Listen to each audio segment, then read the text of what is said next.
guess what? We bask in the goodness and the glory of Almighty God. It is another beautiful day right here in Jamaica, land we love. And of course, we continue to promote Jamaica as one of the most beautiful places on earth. It's a very picturesque place. However, guess what?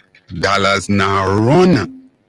The Prime Minister was seen recently say his belly full and dollars soon start to run. So let's hope that we will partake in that blessing sooner than later. Don't know what happened. I'd normally be streaming live via TikTok. Seems as if somebody has reported my page. I don't know that I'm doing anything untoward, but I understand the evil that is at work. So we continue to trod along. Welcome to another edition of your program, Straight Up, right here in News Star 93 FM, with yours truly, Conrad O'Brien, the fireman.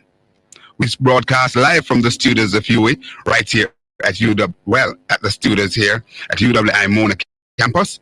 And indeed, the numbers to call are 876-212-9824. 876-462-0919. All right. To listen to us and your smartphones and device, please go to the Apple or Google Play Store and download the News.93 FM app. We also stream live via www.newstalk93fm.net. All right. To advertise with us, please call our sales agent at 876-427-9955. You can also send us an email at our sales department at news.93fmsales@gmail.com. All right. So that said, where are we going with the program this morning? Coming up momentarily will be a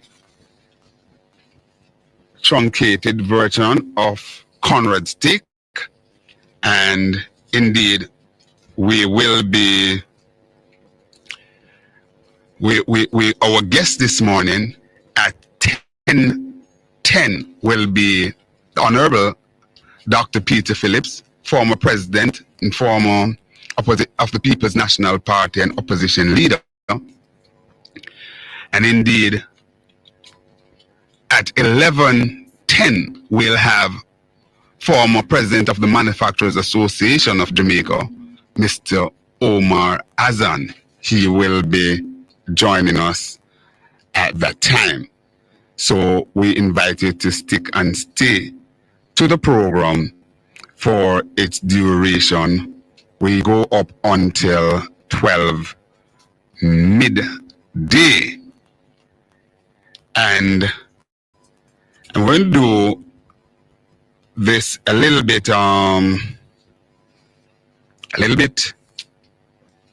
differently today. So we will be going in between our guests and indeed our callers, because we give you a pride of place there. But this morning, please permit me to offer my deepest condolences to the family of Professor Hope. Professor Hope is a late professor. Well, we lost her just last week. She worked at the Columbia University in the United States. She was an American educator, but someone who I developed a friendship with, by her being a staple on my program. Listen, and indeed, when someone of Professor Hope caliber in terms of academia and just being the humanitarian that she was, reach out to you and said to you, boy, Conrad, you stimulate my brain. You get me going, you get me ticking. Then you know that you're doing something right. Her faculty was sharp as a 20-year-old. Even though she was in her 90s, she passed on at age 97. Her son, James, is also a professor now. But Dr. Hope is someone who basically appreciates Jamaica. As a matter of fact, when I had discussion with her off here, she would talk about Michael Manley, because of course you know that Michael Manley was an international figure. And so many people, especially those progressive people within the United States, you know, even during the Cold War era, there was a great admiration for Michael Manley, even by one Barack Hussein Obama. And indeed, you know, Professor Hope, she was teaching up until she was 95 years old. That would have been 2 years ago. So many people would have passed through the halls of the Columbia University and would have been delighted. So many people who are now professors have gone through her tutelage. And indeed, we know that there's a special place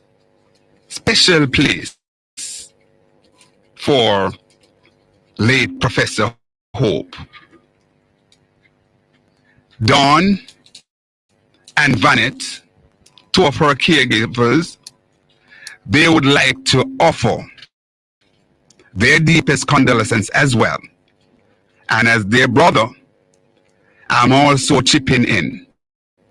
And of course, I'm broadcasting from a university community. And certainly the fact that Professor Hope had so much respect for academia, for education, I think it is quite fitting for me to really forego my regular Conrad take and focus on this giant of a woman, who have given so much to humanity. No, she wasn't a Jamaican.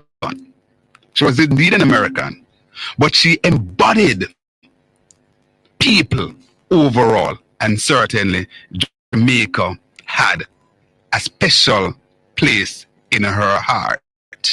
I was talking to another person of sterling character and reputation, even though he was somewhat a person that attempted to sully him recently. I'm talking about none other than Dr. Kingsley Chin. And when I spoke to Kingsley this morning about Prof. Hope, he was just saying, oh my God, what a lady. What a lady. You know, and he, because I think Kingsley also is a past student of Columbia University as well. You know, that's where he would have done, I think, his master's and so on before he went on to do his other studies. I believe, if I'm not mistaken. So all in all, there are just so many kudos for Professor Hope this morning, because the world have lost a special person, a woman, a gentle giant. And I said, outside of her work in academic, it's just the person she was. And, you know, she followed the happenings here in Jamaica. And indeed, she was always concerned as to how the Jamaican people or surviving, understanding what the minimum wage here in Jamaica is, and so on. So she was always up on the curve, understanding these things. And even when she got a little bit frail, I would continue to talk to her, or I would say to my sister, give Prof Hope my love, and let she know that I love her. And she will always say this, tell Conrad I love his voice so much. And it always warmed my heart hearing from Prof Hope. She passed. Was it Thursday of last week? Yes, I think Thursday of last week. She passed at age 97. She gone home to her maker. I must say something here, because it would be remiss of me not to say it, that Professor Hope loved life with a passion. She loved life. You know, it was said sometimes that she has 9 lives, like a cat, because even time when her doctor would say, listen, Prof Hope is on her way out, she would rebound. And she would often said to me that your sister is really the wind beneath my wings. And as a result of that, the awesome treatment that she received, then that kept her going and going like a good old Energizer bunny. So all in all, there are some people that, you know, maybe you could really just say they born a particular date, die a particular date, and that's fully, they're just a statistic. However, there are some who have graced this earth that indeed they are much, much more than a statistic. And indeed, Prof Hope is one such who is just, or weren't, and continue not to be just a stats, but certainly much, much more than that. You know, I'm just trying to get something up. So Dawn is sending me this information here. She was 97, January gone. So she was, and guess what? We share the same birthday. She was born the 9th of January, and she was teaching up until her age 70th birthday. So her last name, so she is Professor Hope Leiter, Leichter, lecture, Professor Hope Lecture. That's her name. Former professor, a retired professor of Columbia University. Prof Hope, my friend, my mentor, somebody in whom I was well pleased and continue to be. May your soul rest in peace and light perpetually shine on your beautiful face, and to your children and other member of the family, my deepest condolences goes out to you. Rest well, my friend Prof Hope. That's Conrad's take.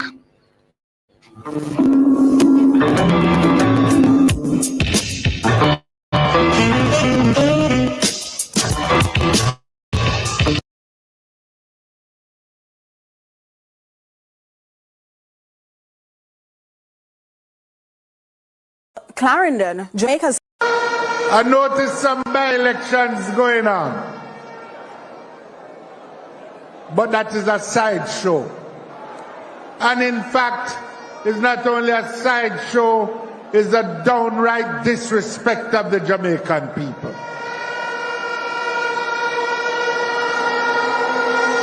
because it is a disrespect for the rights of representation of the people of South Trelawney who have been without a member of parliament. It is a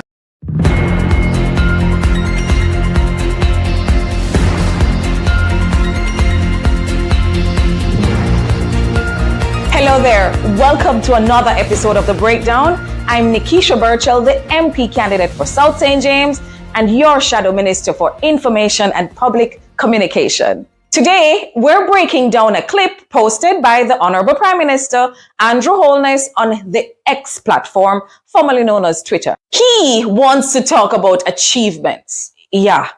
Well, let's talk about the facts. So yes, my Labourite, this election is about who will continue to build out the highways, who will continue. Sorry, Mr. Prime Minister, I had to stop you right there. Who will continue to build the highway? So who started them? Remember the East-West Highway? North Coast Highway? PNP did all of that, Prime Minister. The highway, well, rather the roadway built under your tenure, connecting Harbourview to St. Thomas, is so poorly done that it couldn't withstand the rains we had recently. Remember? But don't worry. When we get back to office, I'm pretty sure that we will not just continue to build highways, but we will improve Jamaica's interior road network as well. And we will maintain it. We won't let the roads go for years without maintenance and months before an election to just patch up here and patch up there just because election is around the corner. Who will continue to build out the hospitals? No, I have to stop you there again, Mr. Prime Minister. No, sir. Hospitals? You must be talking about Conrad Regional Hospital, where after $28 billion and almost 7 years of chaos, the people still don't have a working hospital. Just big dollars being spent for an official opening ceremony for an administrative building. You really say hospital, sir? Who will continue to build out the schools? And schools? Come on now. Also, again, what schools have you built, sir?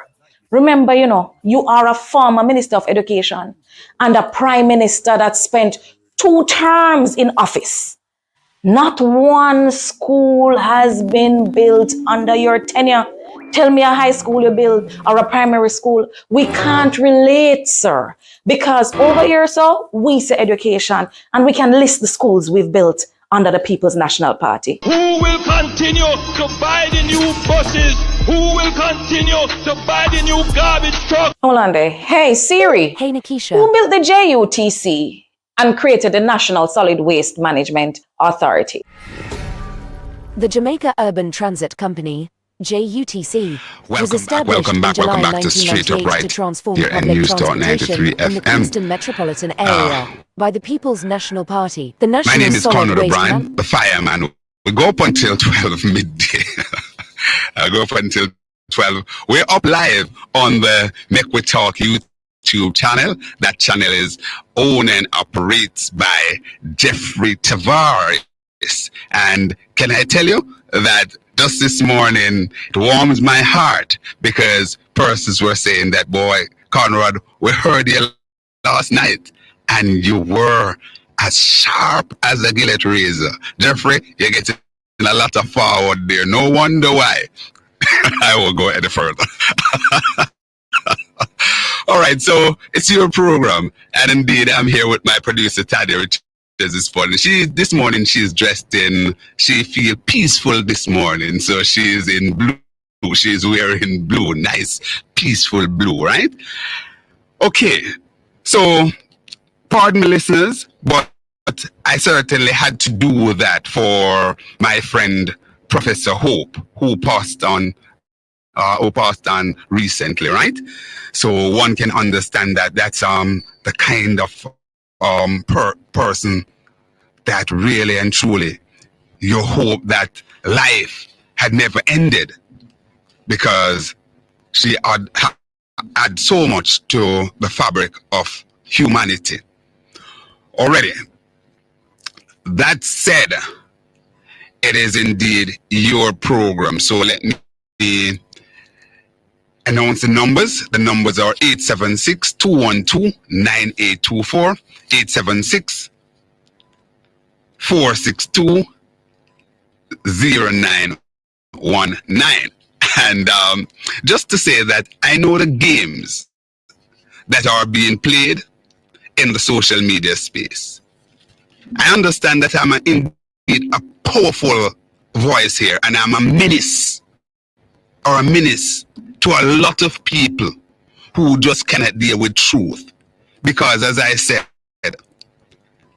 I speak truth to power, no matter who the guy is. And I know that I rubbed people rough yesterday when I delve into the thievery, the conmanship, the skullduggery with this drill. And I say it without any fear of successful contradiction, because I'm bolstered with the information, well armed and dangerous. All right? With information, that is. Let's go to the phone line. Hello.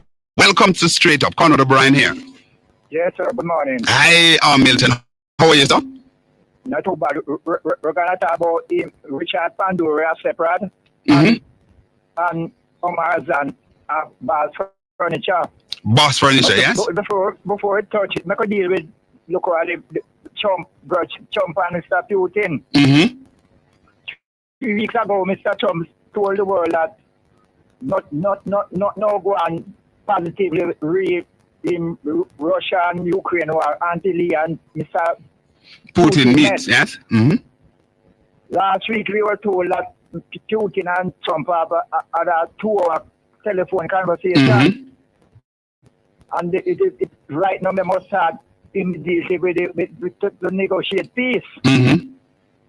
And yesterday we hear a different story.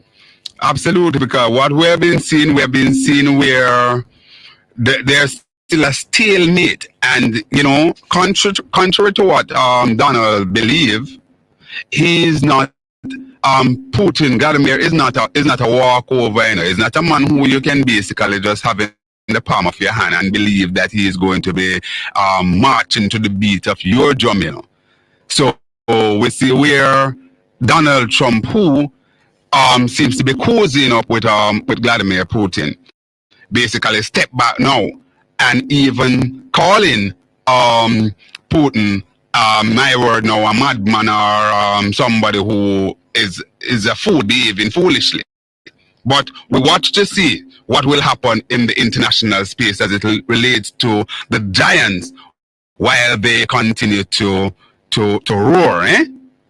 Yeah, Trump is impatient. And besides that, we find that Trump is relatively a new politician, you know that.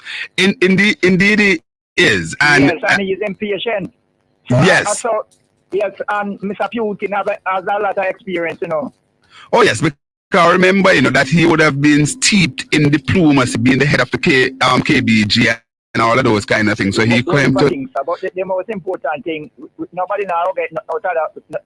Putin, the war as a bargaining chip. No, but that's the point I'm making. I'm saying based on, listen, Milton, based on those experience. Remember, you don't get higher than that level in terms of diplomacy. So he's going to use whatever lever he has to basically get his pound of the flesh, so to speak. Yes, but let's not detain ourselves too much on that. We have some local issues that you want to talk about. Move quickly. Yes.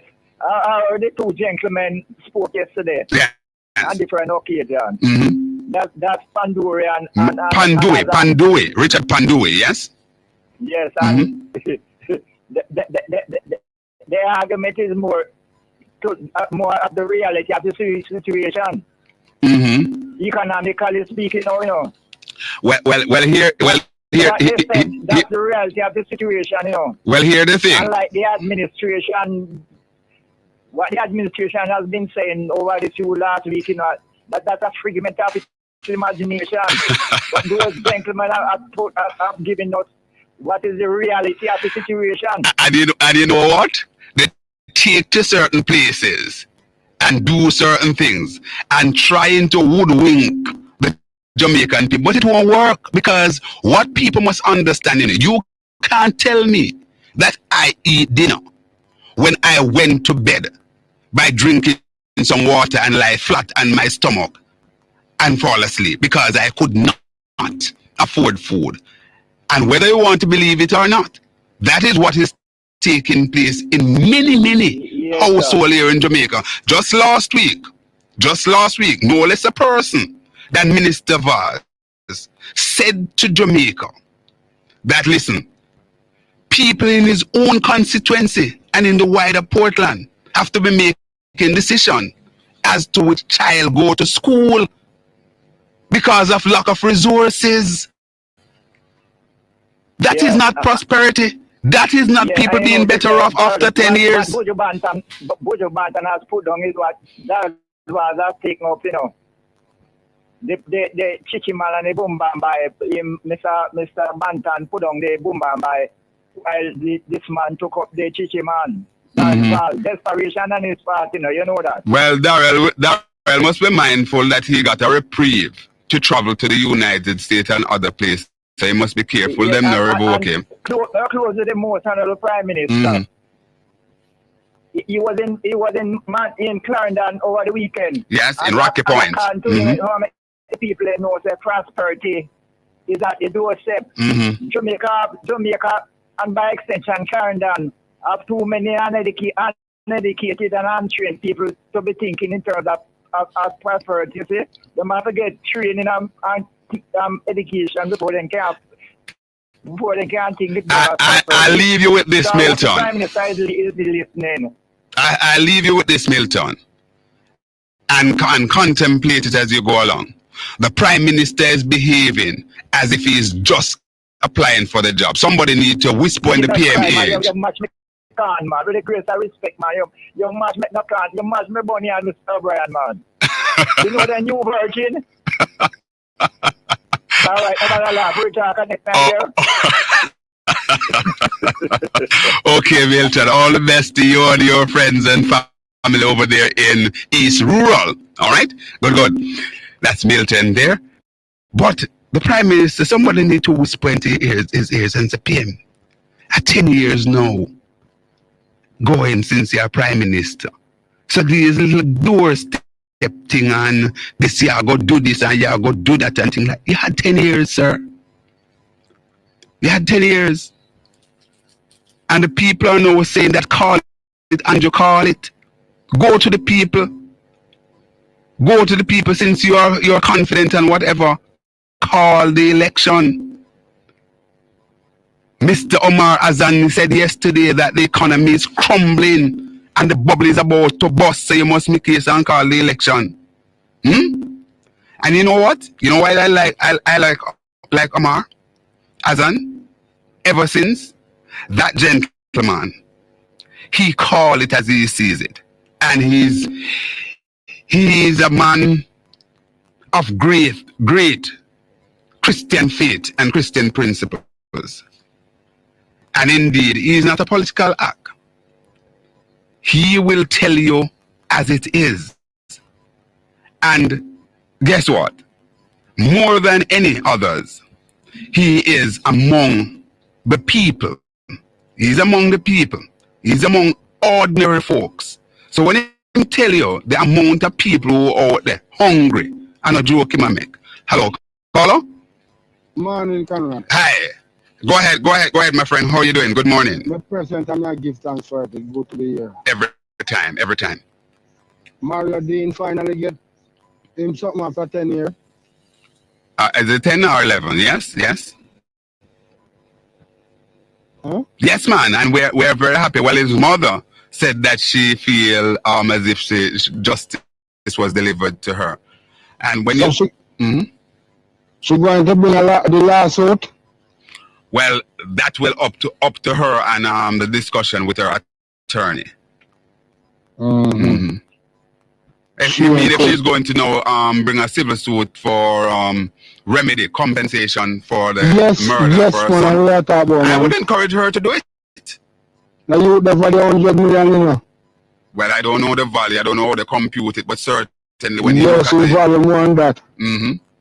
All right. He must turn up to him right and it's what happened for him. Mm-hmm. It's good to be here, yeah? Respect. Why you have on the stall today? Grown publish and food, you know. Oh, okay. So tell me some price. How much a pound for yam? $3. $3. Sweet potato, Yeah. Almighty. How much a pound for sweet potato? $3. $3. All right. Respect, Joe. And banana $3. A dozen. Yeah, but onion scarce. All right. I will check the eye. Yeah, give thanks, yeah? Every time. One love. All right, we continue to take the calls. The fireman burns. We go up until 12 midday. We are coming to you live from the University of the West Indies here in Mona and the parish of St. Andrew, Jamaica. The numbers to call are 876-212-9824, 876-462-0919. Let's go to continue to take the calls. Hello, welcome caller. Conrad, let me bridging. Hey, this sound like animal? No, I don't know what to call animal, but I'm fox. Hold on, you're a fox or are you fox, man? F-O-X. You're a fox. So yes, man. That's a member of the cat family. Yes, man. Yeah, man. Talk to me. So hear me now, me say something. Yes. Omar Azan, Omar is a businessman, you know. Yes, man. Right? And him come out and because things as he see it as just say. Right? Richard Conrad is also a businessman. Yes, man. Yes, man. Yes, man. And you hear incredible voices. Right. So listen me now, Liberty. I don't know how much people have Omar Azan employed. Are hundreds. Okay, after also. But me Jim, I just see that the unemployment rate has dropped and poverty has dropped. You understand? Which part? So, what do you mean which part? Which part? Which part? Stop that nonsense, man. Listen to me now. Stop that nonsense on radio. But poverty drop. Which part? Brother, people are dead for hunger and go bed without food. Why are all the PNP dead for hunger? Why are all the PNP dead for hunger? Labor right, they beg me every day. PNP beg me every day to me breaking. Well, listen to me now. You must be realistic and stop make politicians basic. Hold on, sir. You must stop make politicians basic and take you down the garden path. This government is a colossal failure. Brother, it no matter who you are, this government and will tell him to call the election and make the people relieve him of his misery. Remember, the car 2020, you see what we leave the PNP leader. So, line up. You just take a record about to happen. I'm listening to you, man. Go ahead. Yes, man. Line up. On the bar 2020, I will let the PNP leader. And the same thing about to happen because PNP are going to take. When they have the camera at the forum, the cleanup from last week, what is the PNP message? Laugh.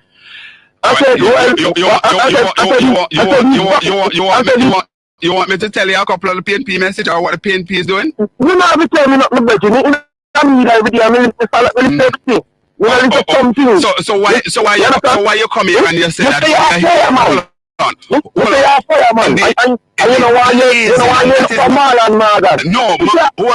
Hold on. You know why? Hold on. Let me put that to bed. Marlon Morgan is somebody that I used to entertain. Marlon is basically obnoxious. All right, in my view. No, you can't. The man commit truth and facts. Truth and facts, which part? He lied on Monday, he lied on Tuesday, he lied on Wednesday, he lied on Thursday, and Saturdays and Sundays. All right? Okay. You know, I have to leave you there. Go ahead. Go ahead and conclude. Go ahead. I don't want this to run. If Marlon was lying, you think the people that are in front of the court long time ago, no. Look at those dogs right now. Because dogs come to country lying. Is not everybody behave that way, no? The PNP don't believe that you shouldn't have a voice. The PNP believe you should have a voice. You don't like I'm not speaking for the PNP, but let me say this to you. let me say this to you. We're living in a democracy. And from what I understand, the PNP believe in freedom of speech. They don't believe in basically threatening people with lawsuits. I'm here to talk to Conrad. I'm here to talk to a long time ago, daughter. So anyway, I want 30 seconds.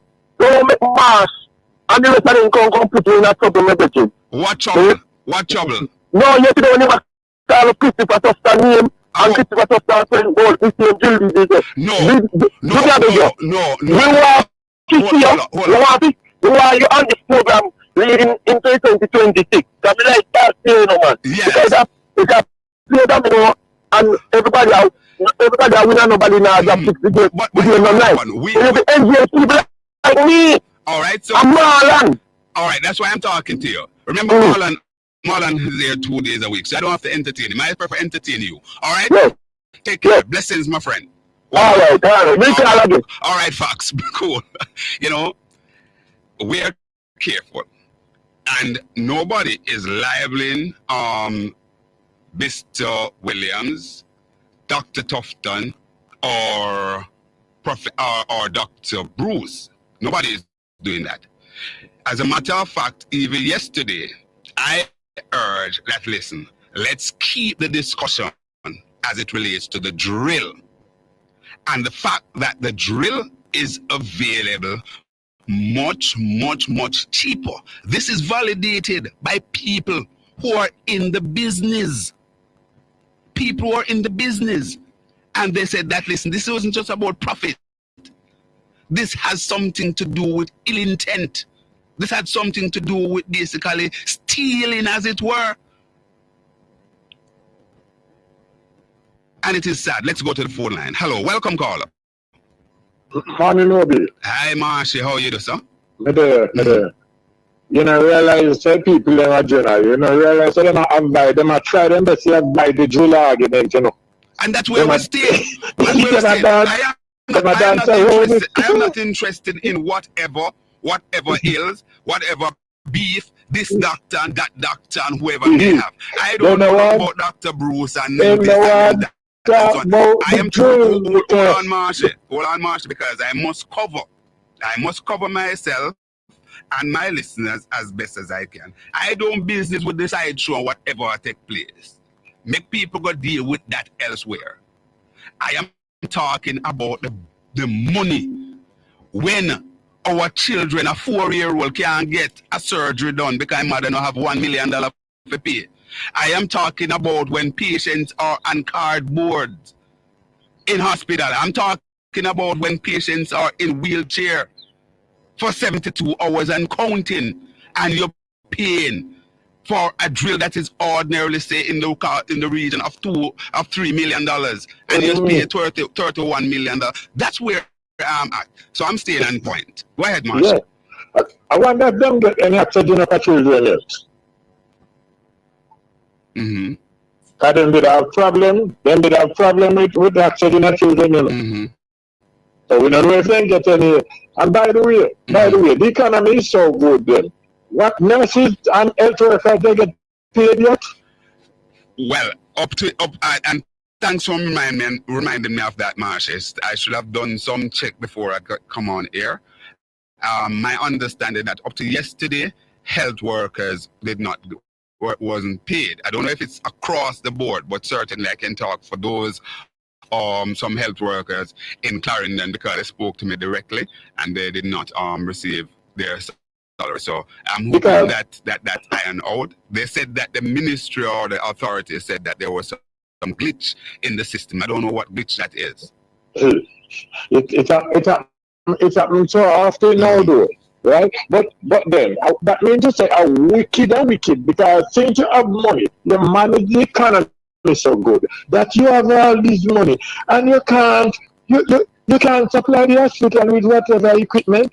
You can't pay the people. What is the problem? You just have the money. That means you have to be like some man who work. I want to work, him carry money, go bag of drink out, and his family they are the bed hungry. Marsh, that kind of behavior the government that deal with. I'm going to share a story with you again that I shared over and over. So what you want to say about the people of Jamaica, but the people of Jamaica know when they need to do certain things. Going up to the 2011 election,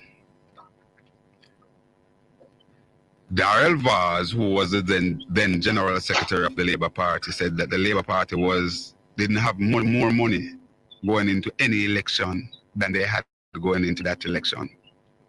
At the end of the day, the people rewarded Portia Simpson Miller, who did not have not even 25% of the money the Labour Party had, with a 42 to 21 victory at the polls. All right? So that's the last time that when we had that kind of election there, and also we saw where the green shirts were thrown away in Mandeville. As I said, my good friend Audley Garden didn't have enough trucks. You know, he wasn't the director then. He wasn't the director then. Or whoever it was, we didn't have enough trucks at solid waste to take up green shirt that the ground in Mandeville was littered with. And it happened in other parts of Jamaica. So, you know, the good thing about it, Marshy, is that we have a democracy. And the Prime Minister is basically running out of time. The Constitution will call the election. Not really. But you called a while ago. I think I called in here, right? No, everybody have the right to talk because they do the right for the poem. Listen to the dull and ignorance. They told their story. But according to him, poverty are done. Put it that way there. I want to tell you. Poverty not keep according to him. And no poverty I keep. Many of the job that I'm talking about, a minimum wage job, right? Many of the jobs, my man I go out and then get one day today, and then come back here and then sit down and roll up a split and all that. But then count him in a labor force. I have the other one, you sit down out the side and trade, you two cigarettes or two right now. But hold on. Let's not go there and discount it. One other thing, Marsh, you know me, man, me have to bust it right down the middle.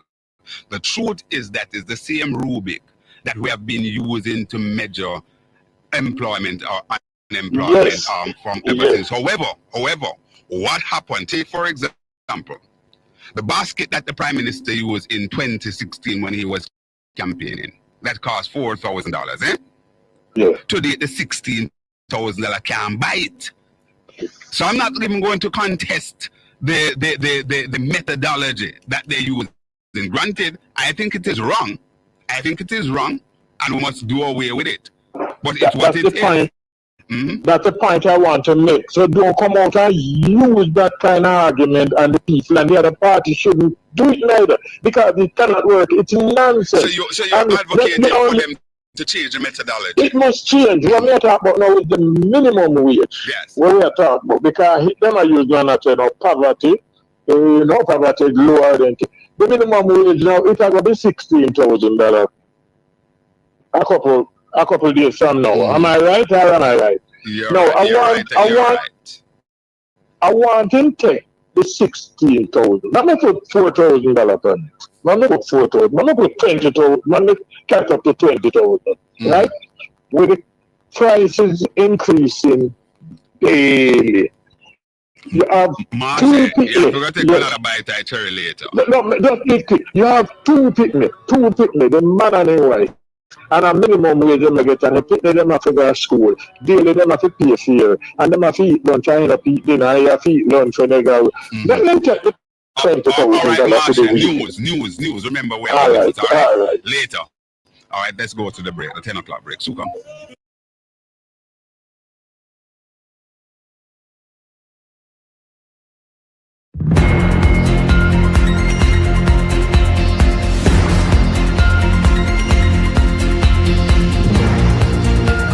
Hello there. Welcome to another episode of The Breakdown. I'm Nikisha Burchell, the MP candidate for South St. James and your Shadow Minister for Information and Public Communication. Today, we're breaking down a clip posted by the Honorable Prime Minister Andrew Holness on the X platform, formerly known as Twitter. He wants to talk about achievements. Yeah. Well, let's talk about the facts. So yes, my Labour, this election is about who will continue to build out the highways, who will continue. Sorry, Mr. Prime Minister, I had to stop you right there. Who will continue to build the highway? So who started them? Remember the East-West Highway? North Coast Highway? PNP did all of that, Prime Minister. The highway, well, rather the roadway built under your tenure, connecting Harbourview to St. Thomas, is so poorly done that it couldn't withstand the rains we had recently. Remember? But don't worry. When we get back to office, I'm pretty sure that we will not just continue to build highways, but we will improve Jamaica's interior road network as well. And we will maintain it. We won't let the roads go for years without maintenance and months before an election to just patch up here and patch up there just because election is around the corner. Who will continue to build out the hospitals? No, I have to stop you there again, Mr. Prime Minister. No, sir. Hospitals? You must be talking about Conrad Regional Hospital, where after $28 billion and almost 7 years of chaos, the people still don't have a working hospital. Just big dollars being spent for an official opening ceremony for an administrative building. You really say hospital, sir? Who will continue to build out the schools? And schools? Come on now. Also, again, what schools have you built, sir? Remember, you are a former Minister of Education and a Prime Minister that spent 2 terms in office. Not one school has been built under your tenure. Tell me a high school you build or a primary school. We can't relate, sir. Because over here, sir, we say education and we can list the schools we've built under the People's National Party. Who will continue to buy the new buses? Who will continue to buy the new garbage truck? Hold on there. Hey, Siri. Hey, Nikisha. Who built the JUTC and created the National Solid Waste Management Authority? The Jamaica Urban Transit Company, JUTC, was established in July 1998 to transform public transportation in the Kingston metropolitan area by the People's National Party. The National Solid Waste Management Authority, NSWMA, was established under the National Solid Waste Management Act 2001 and became operational in March 2002 by the People's National Party. Exactly. We're not new to this. We're true to this. To you, man. Systems were created by the People's National Party. You're just not maintaining them, Andrew. And under the PNP, we'll modernize, strengthen, and expand them because we built with future generations in mind, not for the front page pictures. It's not no PR government, this. And that was another episode of The Breakdown. Join me again next week when we will break down even more of the mega plans the PNP has in store for you. Thank you for watching. I'm Nikisha Burchell.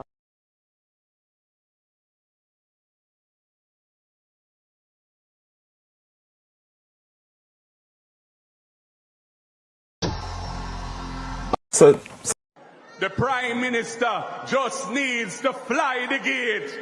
Call it, Andrew. Call it. And Iman will sound the trumpet. Whether you're Labour, right, PNP, regular Jamaican who just want to vote for a change, you see the next election here will come up under no circumstances whatsoever can you vote in back the Jamaica Labour Party into government. Ball out! Whoa, yo. We need help, Jesus. Jamaica need help. Shift the parliament. Shift the election. Shift everything. Remove them out there. Take out the cockroach. Take out the thief. Take out the criminal them. Take out the thief them. Take out the murderer them. Take out the gang leader them out of parliament. Take them out from Portland. Take them out. I hear Portland. Me I go to Portland. Why me I travel to Portland? Take out somebody, man or woman. Dear Mr. Prime Minister, it's almost 9 years since you took over the country. Name yourself brokered while basking in election glory. Little did we know that you would matriculate to becoming Jamaica's first Prime Minister to lead a heist on taxpayers' money. With a whopping 28 bank account, you laugh and skin your teeth while bolt head hang low in this national defeat. I remember when you tell with it Tanawi yard, leaving Jamaicans sitting in limbo. Even before that, you promised me could leave open my door and my window. You take your wife turn Madam Bully of the Parliament, showing Jamaicans who is the real man, whether in or outside an agreement. You raise your pay to a higher standard, while teachers, doctors and nurses leave yard to go look work abroad. Mr. Prime Minister, me don't know if you see it. Maybe you're blind. Cause between me and you, Jamaica is singing a new song. Cause it's about time. Time for a new direction. Time for a new leader. Time for a change. So take it from me, Mr. Prime Minister. Light a candle, sing a song, and find your way back home. Yours cross, angry, miserable, a patriotic Jamaican.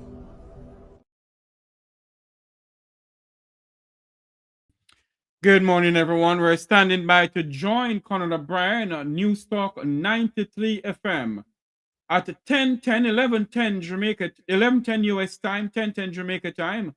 We'll be joined with Conrad O'Brien with former opposition leader and former president of the People's National Party, Dr. Peter David Phillips, former Minister of Finance, former Minister of National Security, former Minister of Housing, and former Minister of Health. He will be Conrad O'Brien's guest this morning, and we're going to stand by to join them. Let's see if Conrad O'Brien is ready for us right here on the Make We Talk Jeffrey Tavares YouTube channel. Remember to like, share, and subscribe. Like, share, and subscribe to the Make We Talk Jeffrey Tavares YouTube channel. Like, share, and subscribe. You can also hit the super chat if you so desire. You can also hit the super chat if you so desire. There is so many other things breaking in Jamaica. There is a oh Lord, oh what a tangled web we wave. This new drill is creating a storm. This tangled neo drill is creating havoc. It's creating animosity. Where is Jamaica's Governor General? Can he walk? Or he's lying on his back? Those are the questions that we need to ask ourselves. Where is the GG for Jamaica? That's all I would say. Let's see if Conrad O'Brien is ready for us. And go back over to Conrad O'Brien. Providing dental care at We're standing by to join Conrad O'Brien. In the meantime, we're asking some questions right here on the Make We Talk YouTube channel. What's going on with the Governor General of Jamaica? The chief head of state for this country. The First Lady of Jamaica, Her Excellency Lady Patrick Allen. We're not hearing anything from the Governor General's wife either.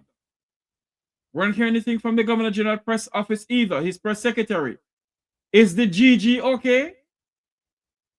Or is the GG incapacitated? Can the GG walk?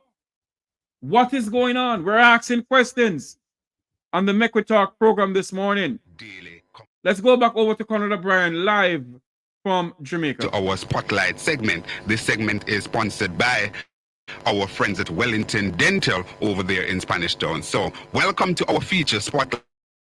We have a very special guest joining us, a distinguished figure in Jamaican politics and public service. Dr. Peter David Phillips, former Minister of Finance and the immediate past president of the People's National Party, is with us to discuss his recent and final presentation in Parliament, a moment that marks the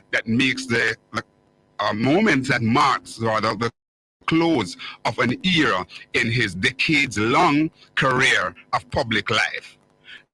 Known for his sharp intellect, unwavering dedication, and significant contribution to economic reform and governance, Dr. Phillips' farewell speech reflects not only on his personal journey, but also on the challenges and opportunities that lies ahead for Jamaica. Today, we'll unpack the key message or messages from that debate. And without further ado, let me welcome Dr. Peter Phillips to the microphone of News Talk 93 FM, right here at UWI, a place that he spent many years. Hi, Dr. Phillips, how are you doing, sir? I'm fine, thank you. How are you? I am well, Doc, always giving God thanks. Yeah, man. Good to hear you. Yes. Glad to be with you and your listeners this morning. Thanks a lot, Doc. And, before I go into what I want to talk, I want to really add my own congratulations to you, a man who has served Jamaica with distinction and has never had your name embroiled in any form of corruption, skullduggery, or anything. And when somebody serves in politics and the public service generally, and come out with such distinction and unmarked with any form of thing against him, then certainly commendation must be in order. So let me thank you very much. Congratulations. Thank you very much. Yeah, man. Good. No, Doc.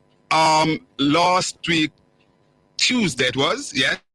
You was on your feet in the Parliament, and based on your decision to step aside from representational politics, of course we know that you're a member of the People's National Party and you're part to form government or not. You will basically be there or thereabout and do whatever you're asked to. I'm not on a life PNP, so I can be.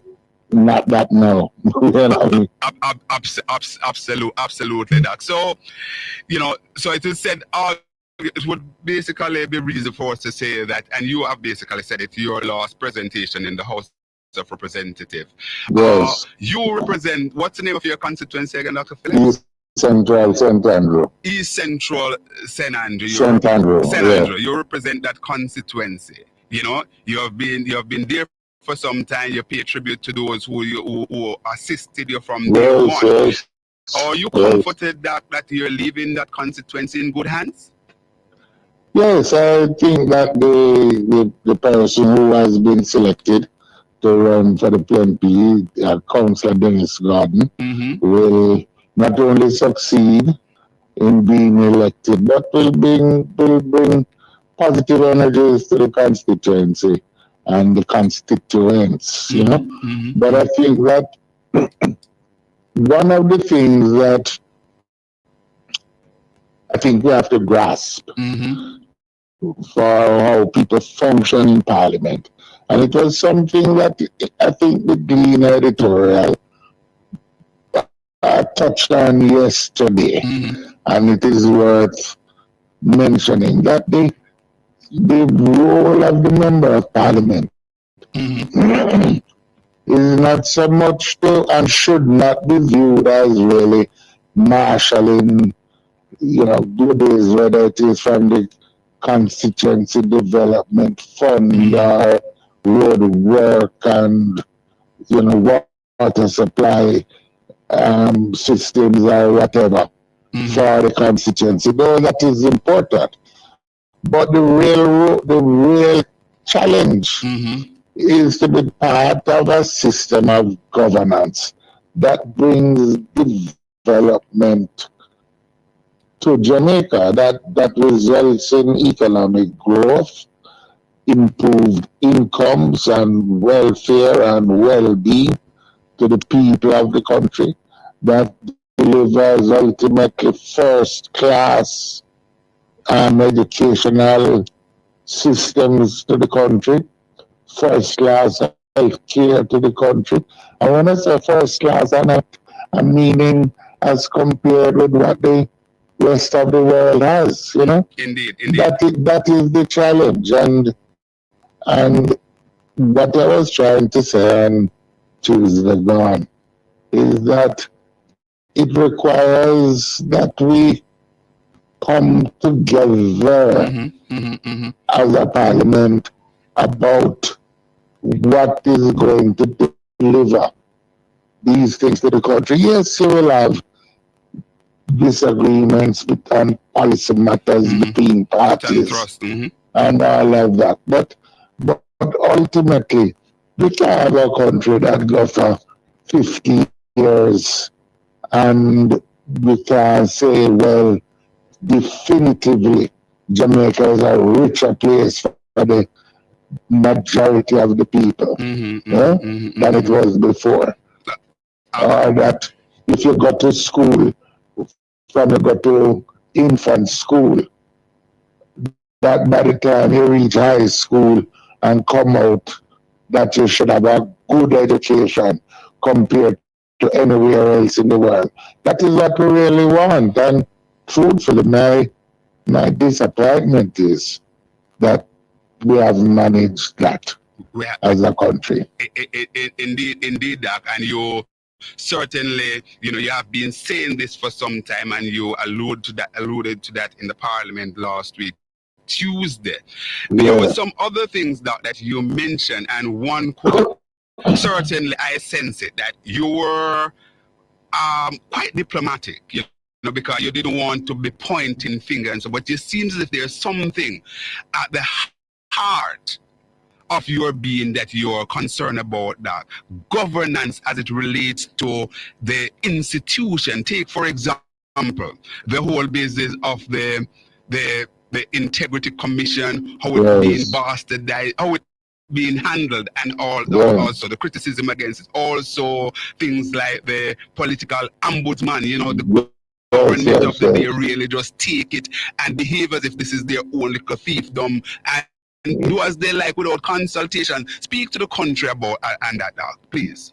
Well, I was trying to say that we have to respect the institutions and the traditions that we have built and structured, which have carried us forward in those things in which we have moved forward.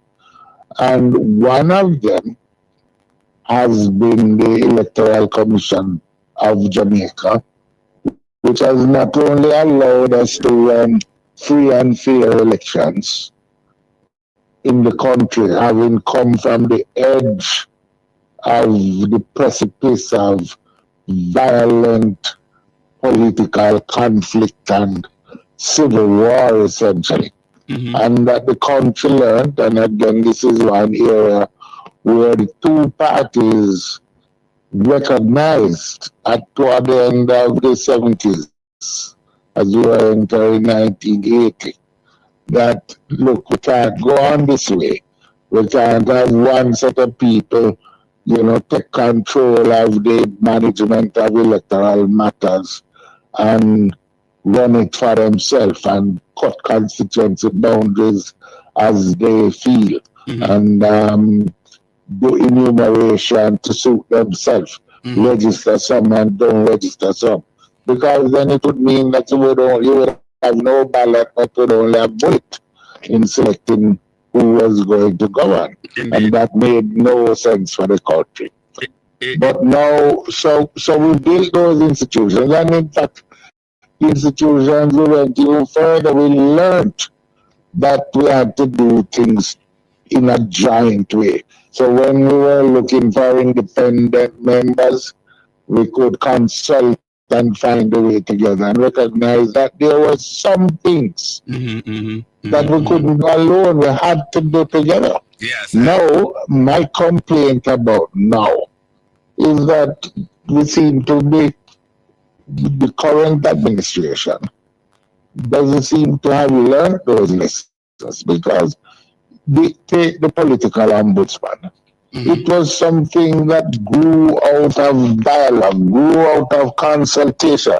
I myself have been asked by then Prime Minister Patterson to liaise with the then leader of the opposition, Edward Siaga. And it went through months of discussion, weeks for sure, trying to find somebody to fit the bill. At that time, we settled on Era Blair as political ombudsman.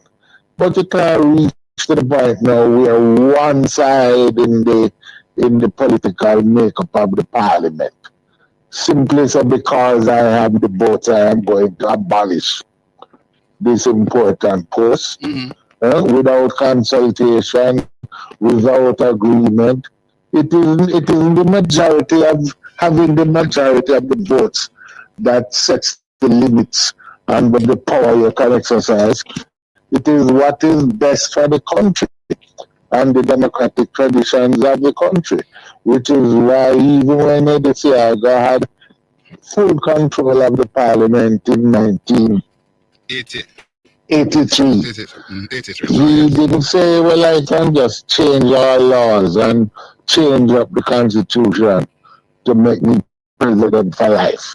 Because he recognized that in the street, that would result in peace and goodwill and a good environment for the advancement of the conditions of people's lives.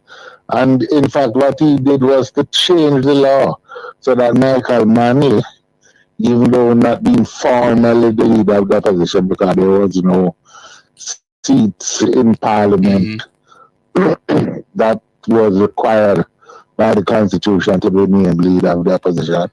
But Siaga amended the law to enable Manley to fulfill the responsibilities of leader of the opposition, even though there was no one in the parliament. Just recognizing simply that the country had to work together. This is what history has taught us. You know, and similarly, you look at a thing like creating a new parish. Yes, if you want to do it. This is not something you just jump up out of your bed and say, well, I'm going to build a new parish. You have to recognize that lots of people have an interest in it, and at the very minimum, it requires a discussion with the major party in the parliament, the other major party in the parliament.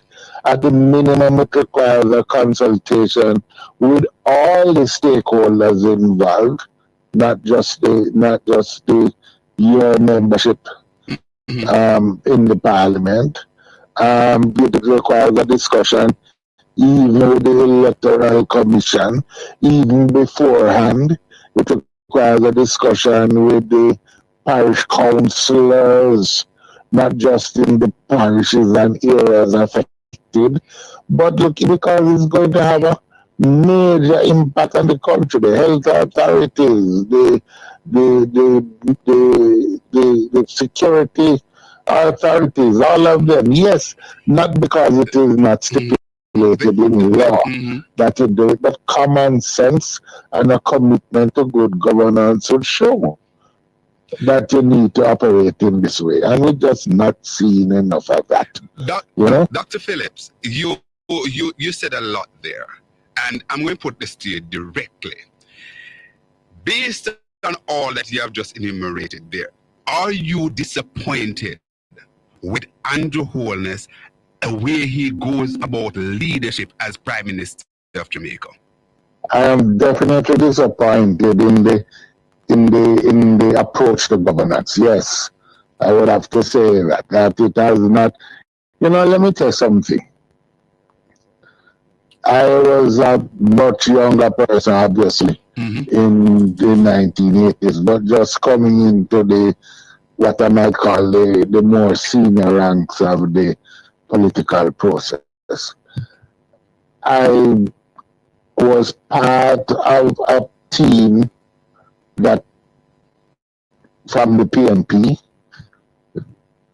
that was led by Paul Robertson, having been appointed by Michael Manley along with some others, and that participated in discussions that team led by Bruce Golding that had been appointed by Edward Siaga. They were then forming the government. People like Graham Peralta and Ed Bartlett were part of that JLP team and a PNP team, that we were in regular discussions every month, having discussions about national issues and how to go forward. And this was taking place at a time when it was 60 to none JLP in the parliament. And we had more inter-party discussions then than we had in 2016 when it was 32-31 was the representation in the parliament. More, because we had none in the 2016 period, right? And it just shows you a different frame of mind, a different approach, a different reading of history, a different approach to the exercise of power. You know, I can't understand, for example, how this administration, led by Prime Minister Wallace, could sign an agreement that's established the Crime Management Oversight Committee. The PNP signed, I was the leader of the opposition at the time. The private sector signed. The Chamber of Commerce and university people were part of the signatories to all of this. Established the Crime Management Oversight Committee. And then there's a whole agreement that gave rise to this entity. A whole agreement of an approach to the building of peace and crime fighting. And then the government just abandoned it. Because what it looked like the elections had passed and they felt no need. There is a whole approach that has been lacking, which has seen the government led by Prime Minister Wallace refuse to consider recommendations made in the parliament by the opposition and having to backtrack when the matters were taken to court. This was what happened with NIDS. This was what happened with the state of emergency and the practice. It didn't have to reach to the courtroom. If you were willing just simply to say, okay, let me hear the position that you're taking. Let us try to find a point of common agreement where we can go forward. And that is the spirit that has been missing in the approach of this administration to governance. Indeed, Dr. Phillips, we could even, go back to the whole business of undated letters to prevent at least one person to even contemplate going with the opposition, the government at the time. Well, not when he was in prime minister, when he was leader of opposition. So is it that we were seeing a sort of blueprint being hinted as to the kind of governance that we'd get from Andrew Holness? Well, I think that you can, yes, you could say that. And it is the same approach in the same way we could say that early on we saw the same in relation to the government and integrity questions, which is another point that I raised, Doc, I'm going to beg you a few minutes on the other side of 9:30. Please stay with me. Listeners, we're talking to former opposition leader and former president of the People's National Party, Dr. Peter David Phillips. Please stay with me. You're getting some riveting information. You won't get it anywhere else rather than here, straight up with yours truly, Conrad O'Brien, Fireman. Stick and stay with us. Let's go to the break. Super.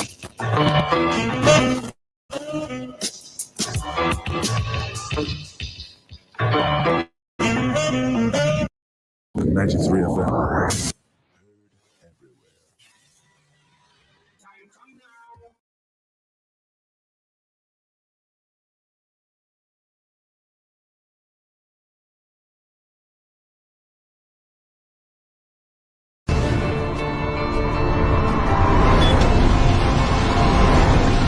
Within our first 100 days of government, we will start the legislative process to fix the date for general elections in Jamaica. So no government will be able to come and make false promises and hide the truth and tell you half-truths and trick you into voting for them, and then when them win, them throw on poison for you. 100 days.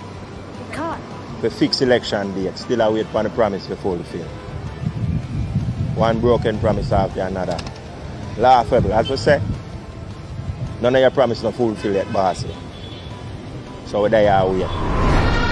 Within the first 100 days of our government, we will start the legislative process to institute impeachment proceedings in Parliament. This will add another layer of protection of the Parliament to ensure that only members of unquestioned integrity sit in the Parliament. All ministers under the new Jamaica Labour Party government will be given a job letter. That job letter has a timeline of 2 years and 6 months with key performance targets which are agreed upon by the cabinet, focused on two things: economic growth and job creation. Andrew, you need to do what you said from 2016.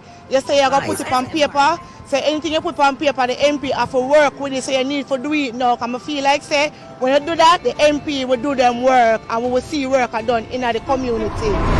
Within the first 100 days of government, we will start the legislative process to introduce term limits on the office of Prime Minister. Andrew, unless John him break him promise and nothing him say I'm gonna do for the next 100 days and now him not do nothing. Him not keep no promise and him say I'm the promise keeper. What a promise, John star. At a convenient time within our new government, we will hold a grand referendum on the CCJ, the Caribbean Court of Justice, as the final appellate court. You make so much promise for us. Look how long you're in there. Nothing done. All for the COVID. They promised the people them $25,000. Nothing done. Huh? So what you expect me to do? Tell me if you sleep with the door and window open and nothing done. Ball out! Whoa, yo, yo, yo. We need help, Jesus. Jamaica need help. Shift the parliament. Shift the election. Shift everything. Remove them out there. Take out the cockroach. Take out the thief. Take out the criminal them. Take out the thief them. Take out the murderer them. Take out the gang leader them. Out of parliament. Take them out. From Portland. Take them out. I hear Portland. Me I go to Portland. Why me I travel to Portland? Take out somebody, man or woman.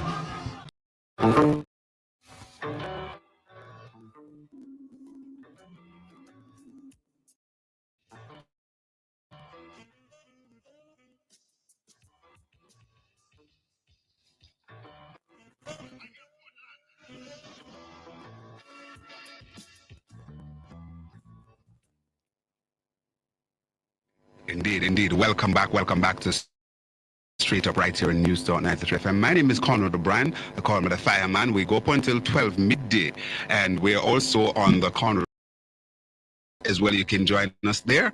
We're also on the Make We Talk YouTube channel. And please download the News Talk 93 FM app and take us with you as your daily companion. We have on our online our guest, Dr. Peter Phillips. Of course, you know Dr. Phillips is the immediate past president of the People's National Party and also former opposition leader. And Dr. Phillips, we were really in full flight there, but we had to take the break. Dr. Phillips, thanks for holding, sir. Yes, sir. Good. So, Doc, you wanted to go there, and in the interest of time, let's start to see if we can go there. The whole business of the IC, with the PM and his filing and so on. You like to weigh in on that, and I have a. Go ahead.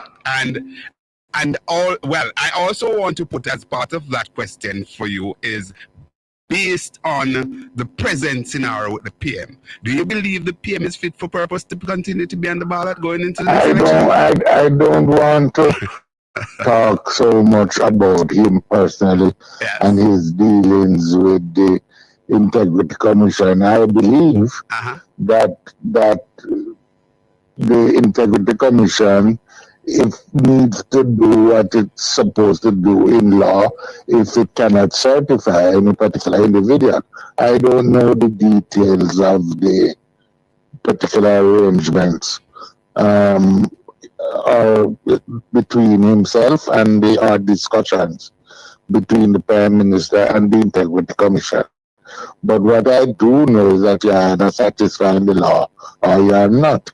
And if you don't satisfy it, then it requires the Integrity Commission to take particular actions which they need to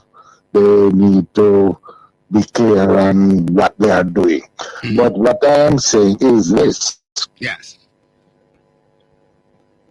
You will not, no government, no political authority, no political leadership comprising both parties will have the confidence of the people if the population can be assured of the integrity of the people who lead. And we have seen it over many decades, one might say. There has been a decline in people's trust in the politician, quote unquote. And we have seen, as a consequence of this, I believe, a declining participation in the political process, a declining belief in the integrity of purpose, in the sincerity of purpose of those who lead in the country. And you can't govern in a democratic environment if there is not this bond of trust between the people on the one hand and those who govern on the other. And that means that we need to have an institution like the Integrity Commission that can assure people that at the end of the day, these people in the process are trustworthy people. Otherwise, if they don't do their jobs properly, and that is a question I think it is that we have to settle, whether they are doing their jobs properly, because, and it's still a young institution. It has to find its way. Good. But if they don't do their jobs properly, then we're going to be left with people, casting aspersions on their veranda, and we will have so rather than proper confidence in the work of the commission that guides how we behave.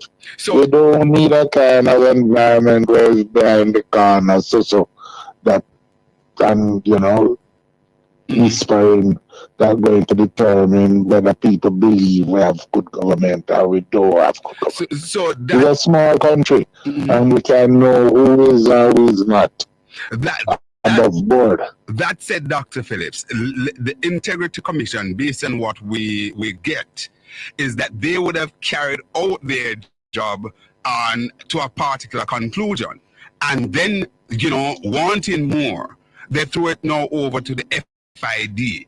You have any you have a take on that, Doc? Well, I am not a lawyer, but if they need to do their investigations before, I think they have the powers to do their investigations, and they need to just do them and then pronounce. If I give you a report and you're not satisfied with it, then charge me. That is what I think the power should be. But when you keep going around and it is uncertain, people wonder if you're afraid to uphold the law, or if there is some particular reason why you're coming to the public to ask for or explain this. Maybe there are changes that may be needed to the law, in which case Parliament should accommodate the recommendations. I believe should consider them, contemplate them, and accommodate them if there is no sound reason not to. But the country needs this. It is not PNP or GLP to determine whether they are satisfied with their arrangements. Jamaica can only go forward if we have proper integrity assurance structures in place. Good. All right. Good. Thanks for that, Doc. And I understand exactly, how you weighed in there. Dr. Phillips, there's something that you probably can give even more fulsome reason, because you were really there. You were the man at the helm. And from time to time, we see where, because of the politics, people don't want to give credit where credit is due. So could you just explain to my listeners what was the situation when yourself, your party, took government in 2011 it was, and you took over the helm at the Ministry of Finance? What was the situation that you came into as it relates to the IMF arrangement and what you had to do, and also... Well, the IMF arrangement that had been made in 2010 had collapsed. Plain and simple. The IMF was not transferring any funds to Jamaica, not paying out anything under the agreement, because the government had failed to meet their obligations under the agreement, the previous government. All the other agencies, the World Bank and the IDP, had also suspended any transfer of funds to Jamaica, as did the European Union, so that we were in a situation where quite literally the country was running out of money. People were not willing to lend any funds to Jamaica at anything like acceptable interest rates, neither on the foreign financial markets nor on the domestic financial markets. Was there any willingness to continue to extend credit to the government of Jamaica? So we had to get a program with the fund in a situation where, as I have said publicly many times, there was a huge trust deficit that existed in the international community regarding Jamaica because of their previous experience with what had been before. And it took tremendous effort to secure an agreement. Again, there's been much public debate about this. Prime Minister Portia Simpson-Miller had to use her contacts and influence in the international community with the U.S. Congress. I myself had to weigh in on this and convince the fund and all the other foreign partners and institutions.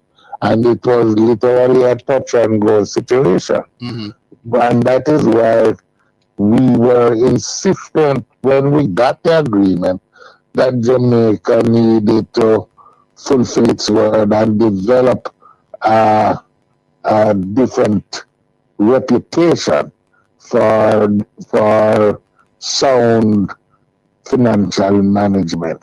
And I think we did that, and quite frankly, it was carried on, and that again is one of the points I was highlighting. Yes. Because that's another area where we have had some success, where we have not had any success.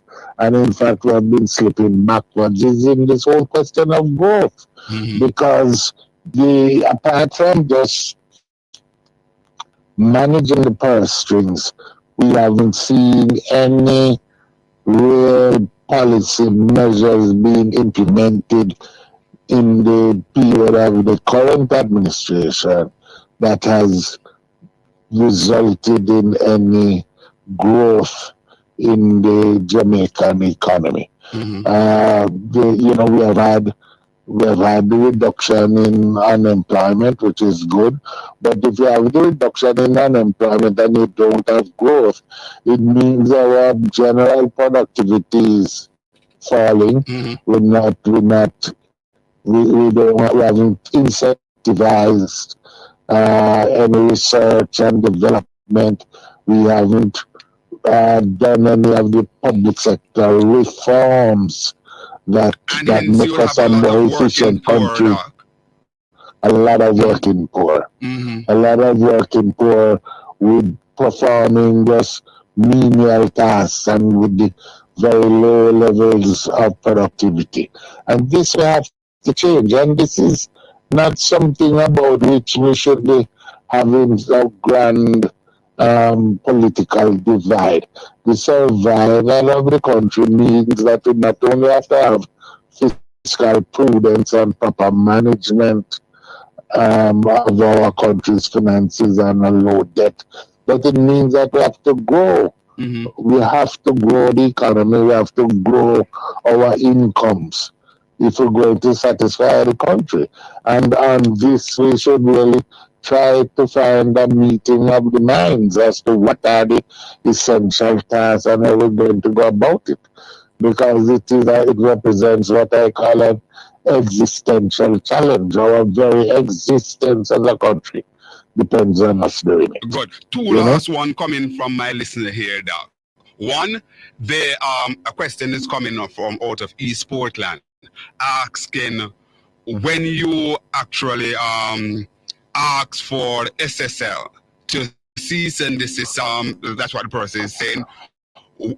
What did you pick up then, and did they carry out that order, and what was the ensuing activities that lead to the SSL? SSL during the time when we were there, they were told not to take on new loans, and they didn't. The Financial Services Commission had them under close management, so that their day-to-day operations or month-to-month operations, more accurately, were being scrutinized. They were not permitted to onboard new monies and could only transfer funds and the like with the approval of the Financial Services Commission. Afterwards, there was, to my understanding, the subsequent board, one of the boards even appointed by the current administration, had raised the question of closing them down for failure to observe the instructions, and that there was a dispute. I can't speak about it, but I believe that the chairman of the FSC at the time, Howard Mitchell, did in fact resign over the matter. But you'd have to talk with him about that. Yes. The final one now, Dr. Phillips, they're asking, where did you find the debt to GDP ratio, and when you leave, what was it? The debt to GDP ratio when we got there was about 137 of GDP. It went up to about 144 before we got the program. And when we left, it was effectively down to, depending on the actual calculation, because they changed the calculation, down to about 118 or 108. 108 or 1. Yeah. Depending on the calculation you're using. Good. All right. Good. You this is a question for you. You continue to be a political watcher. You know, your people would communicate with you from time to time, tell you what is going on and so on. What's your reading of the political landscape months, if not weeks, before the next general election? It's going to be a very hard fought election. I believe that there is a edge for the PNP, but it's going to be a tightly fought election. And so, you know, the PNP in particular needs to do the work, and I think it will get the result that it seeks. Good. In your leader, your present leader, Mark Golden, are you pleased? I think Mark Golden is very, very prepared and able to do the job, and I think that he would provide a new lease on life for Jamaica. The administration that he will lead will provide a new lease on life, so the Jamaican people can find the basis for a fresh breeze, a fresh start, and at a collective effort to build the country and deliver the kind of country that we all aspire to. Good. My listener. And that should be my final word. Good. My listener, don't go 1 second that, because they're saying the concern for you. People are asking now, you know, just out of concern, they said, how are you? How are you doing in terms of your health? Well, my health is all right. I continue to get regular treatment, and I am proceeding on that basis. And and I have no complications. I just get my regular monthly, chemotherapy, and living all right and giving God thanks. To God be the glory. Thanks a lot, Dr. Phillips. Always a pleasure. I really enjoy this one. This one is for keeps. All right. Dr. Phillips, our former president of the People's National Party and opposition leader, a man who had done a lot of heavy lifting, you know, really and truly, as you heard there, bring back, along with his prime minister then, the most honorable Portia Simpson-Miller, bring back Jamaica from what one could say the brink of anarchy. Because indeed, when you have no trust at all in your country from the international community, that means you get cut off from everybody. It was really and truly a very, very sticky wicket to bat on, but they have basically proceeded, and I want to give kudos there. The line is open. We'll take a couple of calls. We have 7 minutes going up to 11 o'clock. Remember, at 11:10, we're going to be talking to Mr. Azan, Omar Azan. Hello, caller. Hello, good morning, Sir Conrad. Hey, morning, country. How you doing? I'm fine, thank you. Yes. Talk to me. Good morning to Jamaica. Good morning to Northwest St. Catherine, Damian Crawford. What about that video you was talking about down in Northwest St. Catherine? We have it. You listen to Dr. Phillips just now? Yeah, I catch a little part of it. I was out. Okay. Good. Yeah, I catch a little part of it. Yeah, what? Go ahead. Go ahead. Yeah, first thing I wanna say, I'm a human rights, and I'm a advocate for human rights, and citizens need to know their rights. Yeah, and recently the police said it is illegal to search somebody's phone. The police commissioner made that clear. It has always been, but the police commissioner come out and give some clarity there, yeah? But yes, but the police always break the law. Okay. And what I'm saying now, the commissioner stop short. He should tell the police not to wear masks. It is illegal for a police to wear masks. Mm-hmm. And what citizens should know, it is illegal for a police to enter in your house or your property without a search warrant. And people, JFJ, need to let people know their rights. If a police found a gun outside of your house, the police should not arrest you. Mm-hmm. Because anyone can place that gun outside or that contraband outside your house. Mm-hmm. And people should know their rights, Sir Conrad. Yes. Yes. Next thing now, Richard and Omar come out and say the economy is at the lowest point. Mm-hmm. And the citizens can feel it up in Garden Hill, West Central St. Catherine, the health minister's constituency, in Point Hill, Brownsall, Watermount, up there in Kellix, in Wandy Bowlers, in Pennington, in Lloydersville. Mm-hmm. Yes, the citizens, even when you goes to the health center, there is no medication. Mm-hmm, mm-hmm, mm-hmm, mm-hmm. All right. And if a pound of yam is selling, Africa is selling a pound of yam for $300. Mm-hmm, Can a regular citizen buy 3 pounds of yam? Mm-hmm, mm-hmm. People are suffering, Sir Conrad. Mm-hmm, mm-hmm, mm-hmm.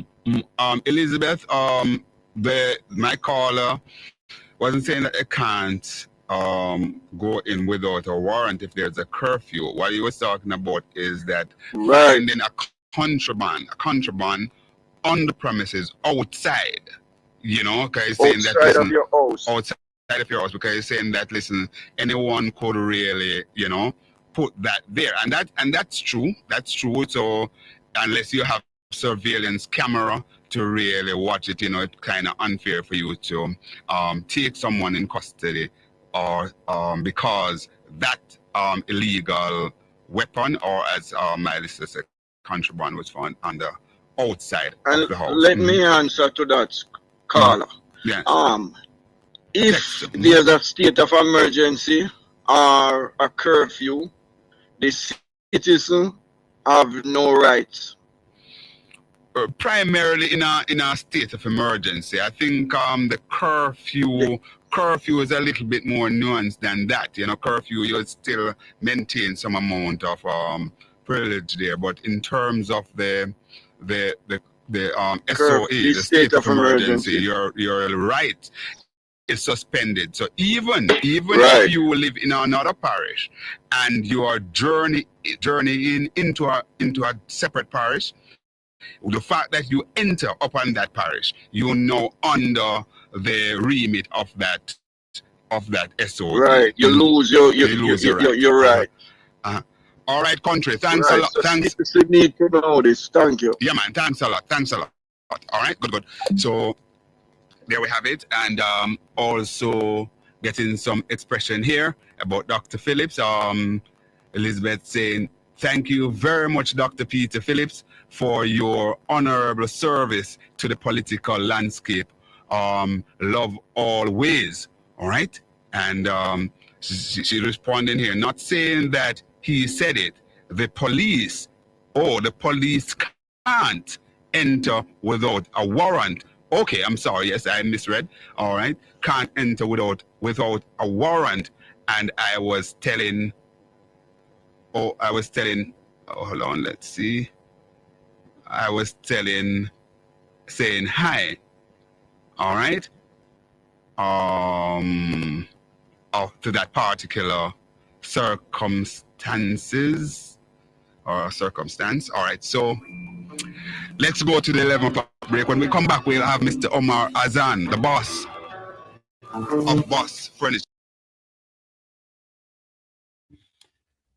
Standing by to join back Conrad O'Brien with businessman, one of Jamaica's well-known businessman in the business field for many years. As you know, the Azan family has been in Jamaica for many, many years. And they have a lot of business in Jamaica. And they're saying that the purchasing rate in Jamaica has dropped, that Jamaicans don't have any money to purchase anything. Yet the Prime Minister and others is saying that poverty rate is down. So, you know, we don't know. We don't know what is going on. We're standing by to join back Conrad O'Brien there at News Talk 93 FM. You heard him had an interview with former opposition leader and former president of the People's National Party, Dr. Peter David Phillips. And of course, Dr. Phillips was also a former Minister of National Security, former Minister of Finance, former Minister of Health. And he was just speaking to Conrad O'Brien earlier on over there.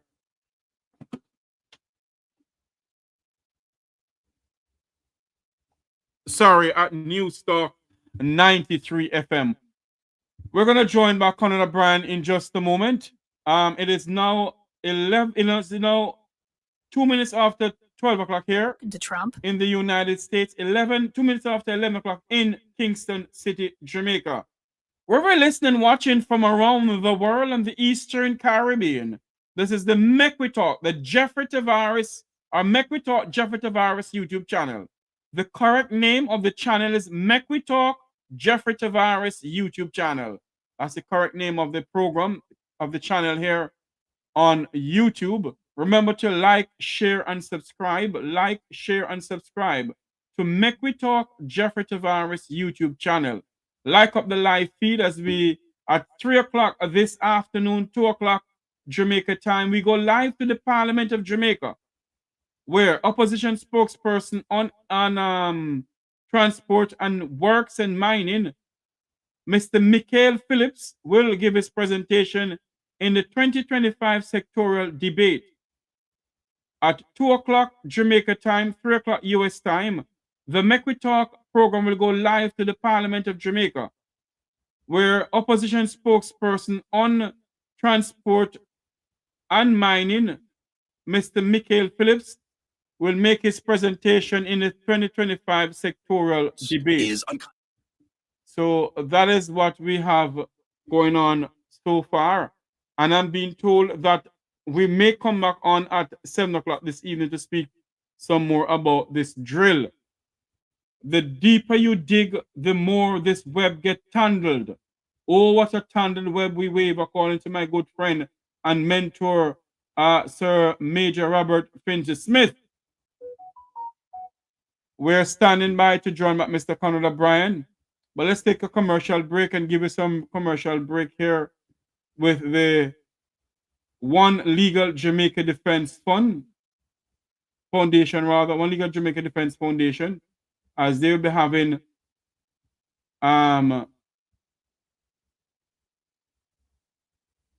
The One Jamaica Legal Defense Foundation and its global supporters cordially invite Jamaicans abroad and abroad to its inaugural reconnection on June 21st, 2025 at the Ranny Williams Entertainment Center in Kingston, Jamaica. Bring your entire family for a day of food, fun, entertainment, and information. Get an understanding of the Constitution and the skills necessary to exercise your rights and your civic responsibilities as Jamaican citizens. You can't afford to miss this inaugural reconnection rally, June 21st in Kingston. Tune in for further information and updates to Reason with Radigan on YouTube and reggaeglobalradio.com, Saturdays at 3 p.m. New York time and at 2 p.m. in Jamaica. See for yourself. Law, who is doing some serious investigative work within the media space, now transformed into a serious investigative journalist.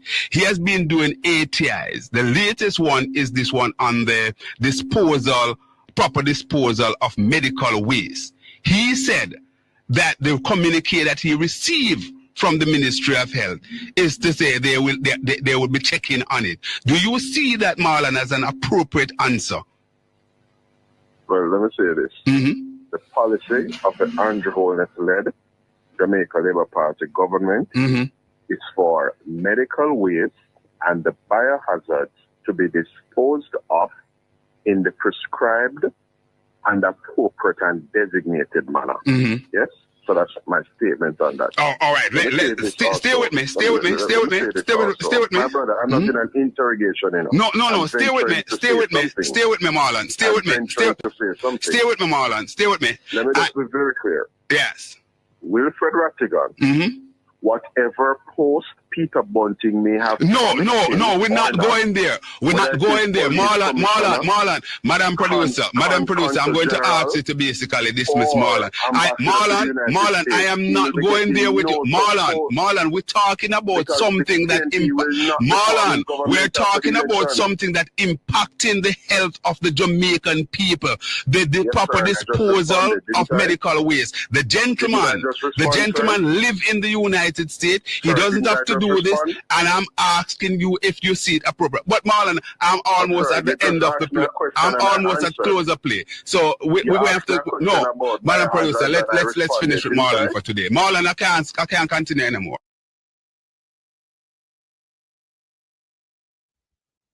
Ball out! Whoa, we need help, Jesus. Jamaica need help. Shift the parliament. Shift the election. Shift everything. Remove them out there. Take out the cockroach. Take out the thief. Take out the criminal them. Take out the thief them. Take out the murderer them. Take out the gang leader them. Out of parliament. Take them out. From Portland. Take them out. I hear Portland. The Prime Minister just needs to fly the gate. Call it Andrew. Call it. And Iman will sound the trumpet. Politicians, you come down now. Andrew, you come down now. That will pass. Dear Mr. Prime Minister, it's almost 9 years since you took over the country. Name yourself God while basking in election glory. Little did we know that you would matriculate to becoming Jamaica's first Prime Minister to lead a heist on taxpayers' money. With a whopping 28 bank account, you laugh and skin your teeth while bolted hang low in this national defeat. I remember when you tell with it Tanawi Yard, leaving Jamaicans sitting in limbo. Even before that, you promised me could leave open my door and my window. You take your wife turn Madam Bully of the Parliament, showing Jamaicans who is the real man, whether in or outside an agreement. You raise your pay to a higher standard, while teachers, doctors and nurses leave yard to go look work abroad. Mr. Prime Minister, me don't know if you see it. Maybe you're blind. Cause between me and you, Jamaica is singing a new song. Cause it's about time. Everywhere. Time for a new direction. Time for a new leader. Time for a change. So take it from me, Mr. Prime Minister. Light a candle, sing a song, and find your way back home.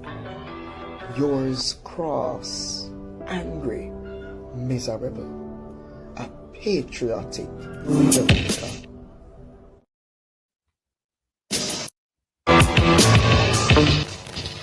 Welcome back to Straight Up right here and News Talk 93 FM. My name is Conrad, the fireman. We're coming to you live from the studios here at News Talk. right here at UWI Mona campus in the parish of St. Andrew, Jamaica. And indeed, we are up on the Conrad O'Brien Facebook page. We are also streaming live on the Make We Talk YouTube channel. And of course, we invite you to download the News Talk 93 FM app. Take us with you and make us your daily companion. We are at that point of the morning where we are going to have our second and final guest for today, Mr. Omar Azan. He is a former president of the Jamaica Manufacturing Association, a businessman of note. I think he is the managing director and founder for Boss Furnishing. Mr. Azan will be able to bring me up to speed on that. But certainly, Mr. Azan has tongue wagging all across Jamaica, including some of his private sector colleagues who believe, well, certainly may have been too frank, or he's living too close to the ordinary people, so distant from where a lot of his colleagues are living, so they can't see and feel what Mr. Azan, Omar Azan, is talking about. But I tell you something, that the majority of us who move among the people share the sentiments of Omar Azan. Hi, Mr. Azan, welcome to Straight Up, sir. How are you doing? Good, sir. How are you doing, sir? I am very well, thank you. Thanks for sparing some time to talk to us this morning. Yes, and I can't stay too long because I'm actually in a board meeting and I stepped out to give you a few minutes. Understood. You did give me that heads up from yesterday, and So, Mr. Azan, let's get straight to the chase. You have said that, listen, as a businessman for well on 30 or 30 odd years, is the worst you have seen the Jamaican economy, and you urge the government to hurry up and call the election because the bubble is about to burst. Share with my listeners why you come to that I don't want to conclusion. necessarily take this to a political stance, right? Not at all. But what I will say is that to both government and opposition, I think we have a lot of challenges, not only now, but ahead of us as a country and as a people.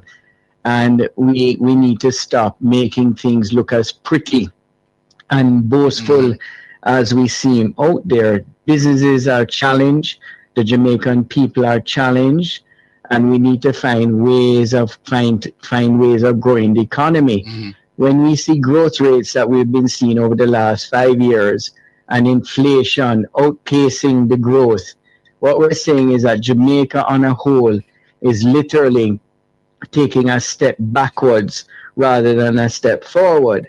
And when I made a comment about the 30 years of being in business, I'm being very honest. I have not seen business the way it is when I talk to every colleague in business that I either do business with or they're in a different business. The supermarket trade is down. Business is slowed. The buying power is weaker. Remittances, I mean, they're seeing as much as 20% down in remittances. Now, yes, that has to do with our outer markets like the US markets, etc. But what we need to try and do together now is find ways of grabbing the oars together to keep the boat steering ahead rather than steering on one side and going in a circle. And I will tell you that a lot of the retailers out there, and I speak for many because I've spoken to many business people, they're seeing 40% down, some as high as 70% down, and there's no business that can sustain that. On the brink The of buying collapse, the buying power is very weak. Now, it may not be the government has done and tried their best to curtail expenses to try and do things to make things better, but I'm not sure what has happened in the last, say, 8 to 9 months or a year where Jamaica has gone. Now, it may seem pretty and a lot of cars on the roads, but guess what? Mortgage payments are going up because of the interest rates.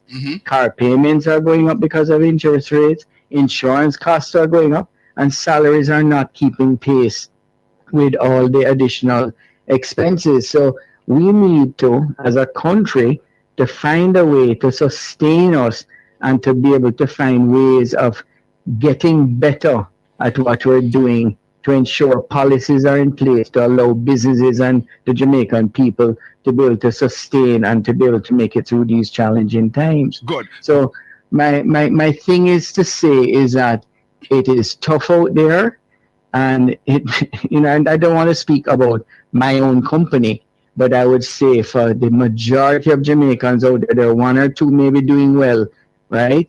But there's many others out there that are struggling and finding it hard to make two ends meet. Mr. Azan, I know you're a man of great faith, honored, anchored by your Christian principle.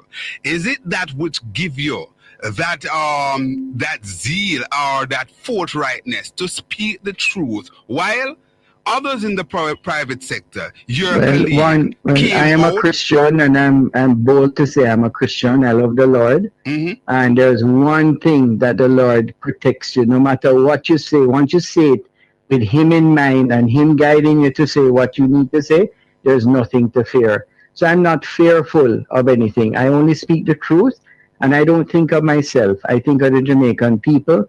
I think of my colleagues in business of Jamaican people. And it is a rough time out there operating. And I'm not saying this. I'm not saying this.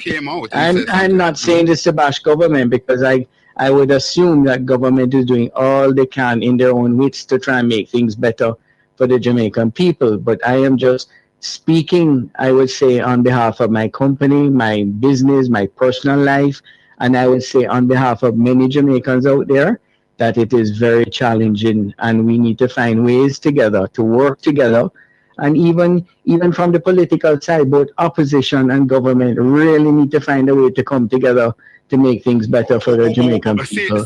Save and accept that, especially under this government. We have to basically call it as it is.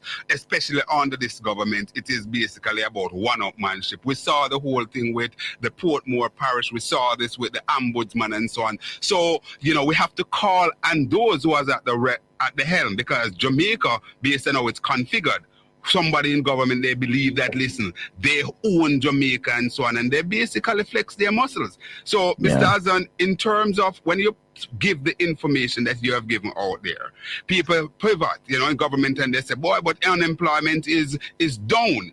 But we're talking about $15,000 per minimum wage. Can I say something here? When you speak to business people out there, there are many businesses out there that are laying off, that are downsizing because of the challenges that they face ahead, and they're trying to protect their businesses, to protect their people that are working with them. And from when you look at it, you spoke about the whole issue of the political side of things. I am looking at it from a different perspective, right? I'm saying, at a time, Mr. Azan, fully understand. But I think it's not necessarily the government that really can flex their muscle. Is it people of Jamaica that can flex their muscles and show them and mature them into what they will see and for the future of managing and leading. And we need to listen and take heed and listen to our people when they speak, because it's not pretty out there right now. I agree with you wholeheartedly, Mr. Omar Azan. So you're not daunted about from those who are coming to that another spin. But I want to just double down on this a bit. You just mentioned, and you're in the business, your own family name is business in Jamaica. You're saying that from where you sit, a lot of layoff and downsizing taking place now, even though we talk about the high the low rate of unemployment. And there's a lot happening. For example, in retail, clothing retail, you have Shein and Amazon and all those things, which are, it's better for people to be able to afford. But what it does, a lot of businesses, for example, that have been in Jamaica operating for many years with their clothing line, and they bring in stuff and they sell, a lot of those will not be able to survive and sustain what's happening in the changes globally with Amazon and Shein, or that Chinese company, I don't remember the name of it, but it's causing a lot of havoc in the marketplace. And changes take place. People have to wheel and come again and come up with a different idea of how to operate or start a new business. But I'm just saying, and when you look at it generally, when you stand back and look down and see Jamaica, there's a lot of changes, a lot of difficulties, and we need to find ways of working together to go through those waves and those rough waters that we see ahead of us. I'm closing, Mr.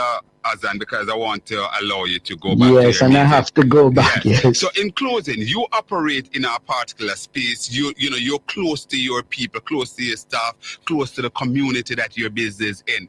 You find that more people are approaching you, asking you for help, and so on, and just Yes, the job market is very tight out there now. It's hard. There are a lot of people that are trying to find jobs that may have been laid off out there. And that is speaking from the ground. I don't know what some people may say publicly, but I'm telling you, I speak to a lot of people. I'm very on the ground with my people on the road in the whole community where I am located. And I'm able to guide and hear news and hear a lot of things going on with the people. So it's not pretty. I'm not one of those that like to preach doom and gloom, but it is a thing that I'm standing alone because many of the private sector leaders seem to think a lot of it is all fine and dandy. But I will tell you, politics. And I will tell you, some of them may be playing politics and trying to protect government or opposition or whatever it may be. But I like to stand and speak the truth of what I'm feeling, what I hear others are feeling, and I'm not fearful of bringing it to the public sphere. Thank you very much, Mr. Omar Azan. We are going to be respectful of your time. We certainly would want to talk to you again. All the best. God bless you all, and God bless Jamaica. God bless you, sir. All right, so that's Mr. Richard. Mr. Omar Azan there. I'm saying Richard, of course, you know that there is Richard Azan, where there are two Richard Azan, one of, I think, Bashko fame, and then you also have Richard Azan, who is in the political sphere. Well, you heard it. Make what you want of it. Here is a man who, underpinned by his Christian faith, he is a businessman of note out there, and he's telling it to you. Undiluted. You hear it right here and straight up with yours truly, Conrad O'Brien, the fireman. This is what we do. We go to the heart of the matter. And we're not afraid to talk to the people who are there experiencing these things, right? I'm hoping that I'll be able to talk to my good friend Richard Pandu sometime next week, because I gather he also weighed in. These are people who are there. They know exactly what is happening. And this is what we're saying. So this kind of glossary thing that is being painted, that poverty is down and all sort of thing, darn nonsense. Hello, caller. Morning, Conrad. Yes, sir. Morning.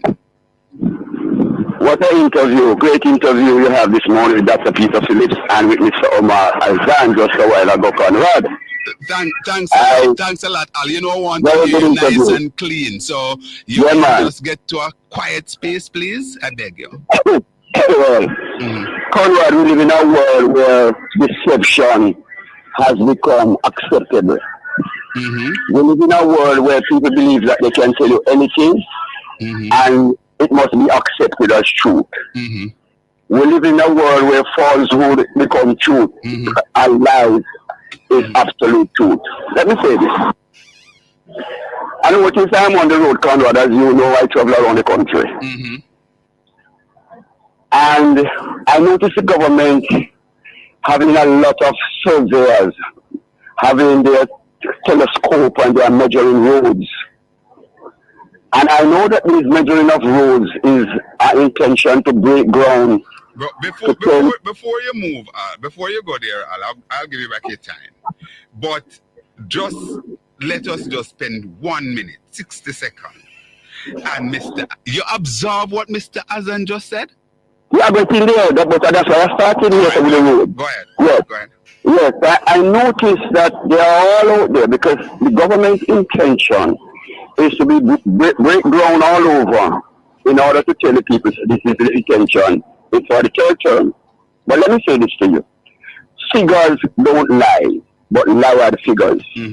I have been saying privately, whenever I call you, you don't want to say it on the radio. And I am saying that some figures that are given to us today, they are not truthful. Sometimes you challenge me, and openly you challenge me, Conrad, and the chicken coming home to roost. I am on the road. You know what people telling me?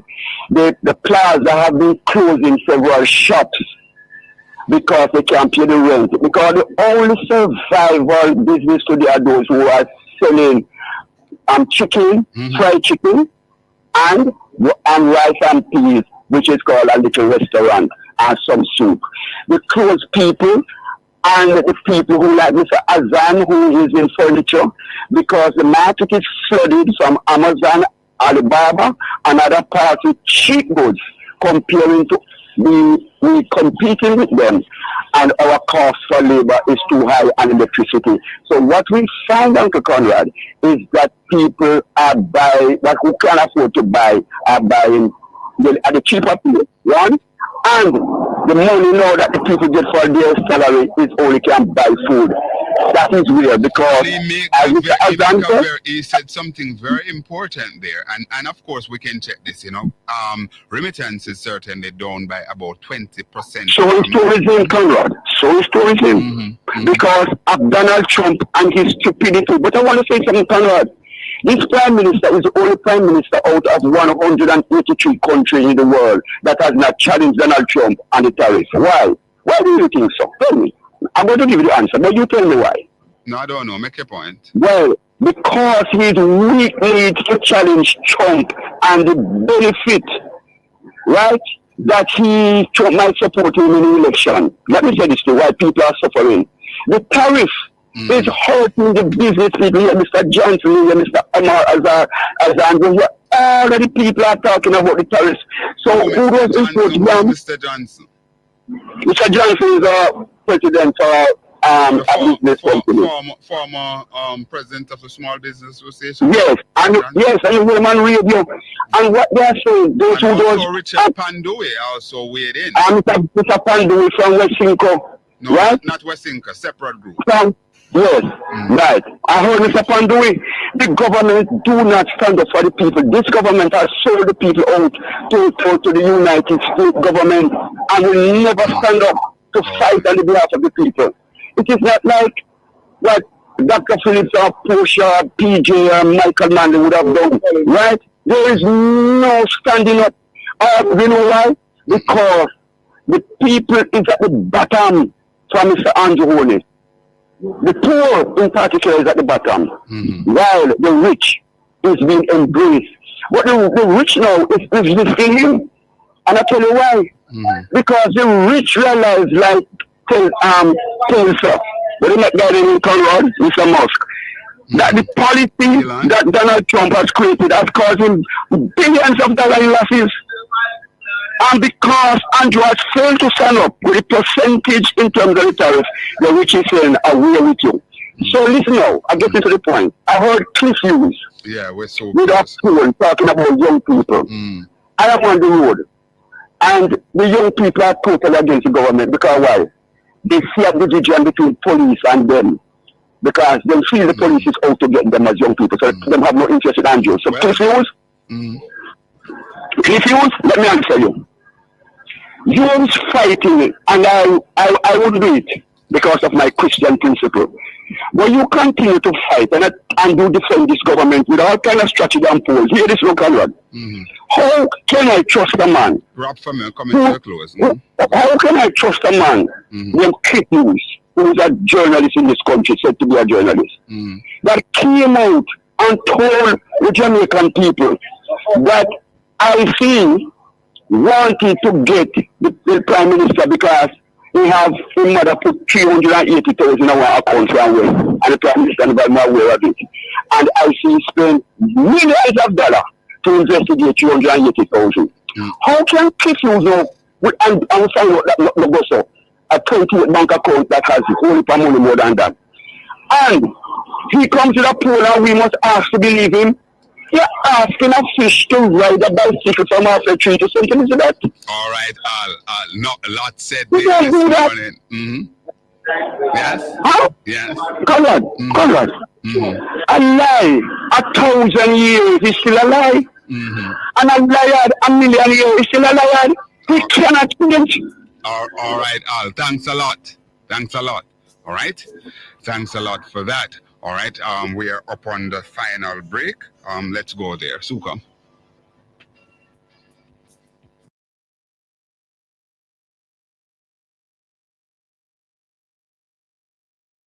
We need a more balanced and resilient economy in an era of growing food insecurity.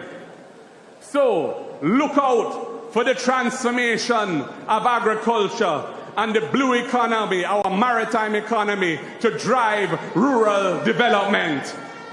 We have to invest in farm roads, in cold storage facilities, in irrigation systems. We have to deepen the use of technology, marketing support, and expanded access to affordable loans for our farmers.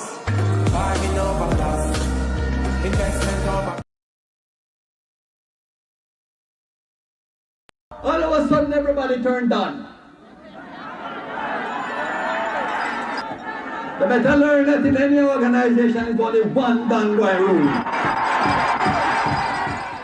And today I say to them, the door is open to retrieve your position.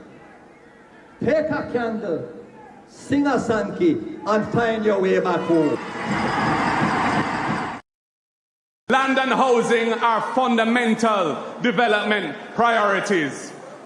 In celebration of our first female Prime Minister, we will bring forth the Portia Initiative, the program for orderly renewal and transformation of infrastructure in all areas. The Portia. In elections, millions of dollars flow. Campaign ads, party promotions, you name it. But there's an amount that goes unnoticed. Wallets open, hands stretch wide, and voters, well, they just have to name their price. This has been happening for decades. Now follow me to a community in Kingston, where one man says the X doesn't go beside the head or the bell. Instead, the dollar sign. You the best for sure. 10, 5, 3 grand. You see me? Bear the money, 10 grand, 5 grand, 3 grand. You see me? You know that like we know if we get a 10 or more, you know? Yeah, man. We get it, man, before voting and all these things. And the payment process varies. He says there are cases where his member of parliament delivers the money in person. In other instances, the area leader acts as the bearer. They done them getting a package, you know. Some getting a brown envelope, some getting a white, but regular local man, them will corner and them things. You see me, get them things in the man. You see me? Or some man, or some dan get it in a one, and them issue to who them want issue to, you see me? But you have some politicians and they go around and give some man to make 3 grand and pay money 5 grand and you see me? All who them not say a vote and talk to him, so you know vote and them say, boss, they want a juice them, you know? Give them all the money and them thing there. In another community, this woman says she voted for the first time in the September 3, 2020 general election. This was because she was paid to do so. COVID election, money run. The MP about you would dish out the money like dirt. I'm not going to say the exact amount, just know say over $10,000 I get. And couple people who live near get the same thing. Her first encounter, but she has seen it repeatedly. But I know others from the same community, and the money thing is a norm for them. The Representation of the People Act plays a fundamental role in Jamaica's current electoral process. Section 91 says every person who directly or indirectly gives, lends, offers, or promises to procure a vote with any money or valuable consideration to any voter shall be deemed guilty of bribery, and every person who accepts cash to vote is also guilty of an offense. But apparently, this is not a deterrent. Enough things not right in Jamaica, and me not taking the money from a vote, now go change that. If me not take it, the next man will get it. A 2021 report by the Office of the Political Ombudsman said candidates were pressured during the 2020 general election. It said they paid more money to secure votes as electors demanded more because of the risks posed by COVID-19. The report said vote buying was especially rampant among youth. Former political ombudsman Donna Parchment Brown at the time. Candidates should not feel that they have to give things to people to get them out to vote. And people should not be pressuring candidates to say, I need rice, flour, sugar, cement, cash in a t-shirt to be able to vote. This woman, however, is one who makes demands, upwards of $15,000. She argues that her vote is expensive because of the leverage she has on her household. Sometimes they will make you an offer. Sometimes you tell them streaming what you want. Make We Talk YouTube That channel. sometimes me stick out We're here. calling line. All right. The Caller, last just time me 1 stick second. out Let me and just say, go through this quickly. Hey, Elizabeth is saying, thanks, Mr. Azan, for your well-defined truth. And somebody saying the government is breaking ground for project 2-3 times or so. All right, let me go to the caller first because I don't want to keep the caller holding for too long on credit. Hello, caller. Caller. Oh, not hearing the caller there. Don't know if she's still there. All right, so let's see if that caller is still there. All right, so the lines are up. Okay, let's continue to read some of this. Sonia is saying that the drill controversy is so easy to resolve, as easy as ABC. And she is making some suggestion here. A press conference held by the Ministry of Health. And here is it. Good morning. I have in my hands all documentation relating to the purchase of the drill. Model number, for example, XXXXX.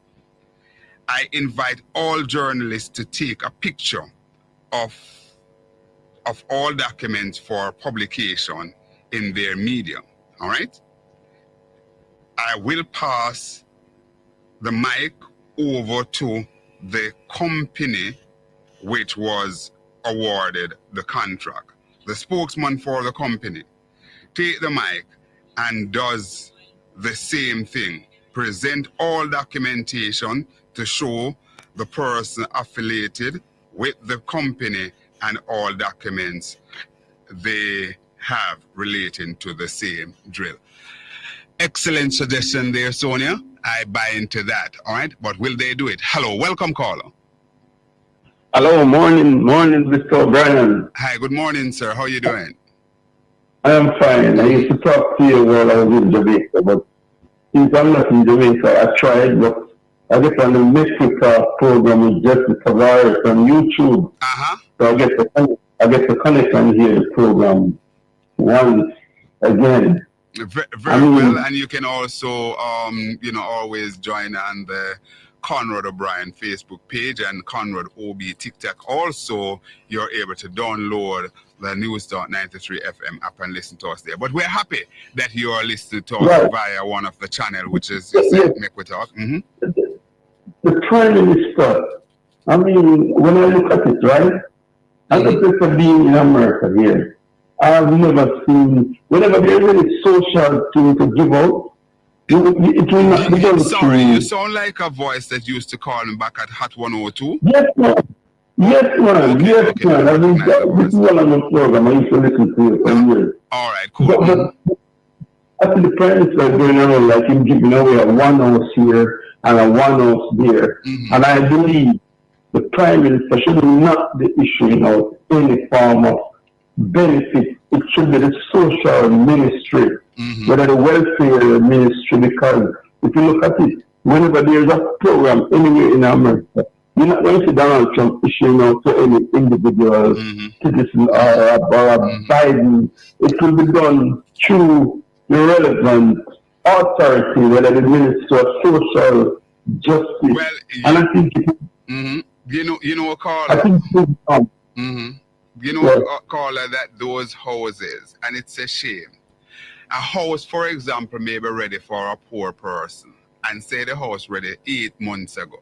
you know that the person have to continue to suffer until the Prime Minister makes some time and have something, have the available time on his schedule to go to deliver that house while the person suffer for 8 months or a year. As a matter of fact, no less a person than MP Natalie Nita Garvey, right, said to me here that one of her constituents benefited from one of the house.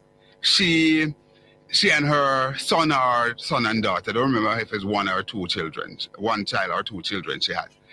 And Natalie said that the lady approached her when it was coming up to the hurricane and said, boy, she's out in the cold.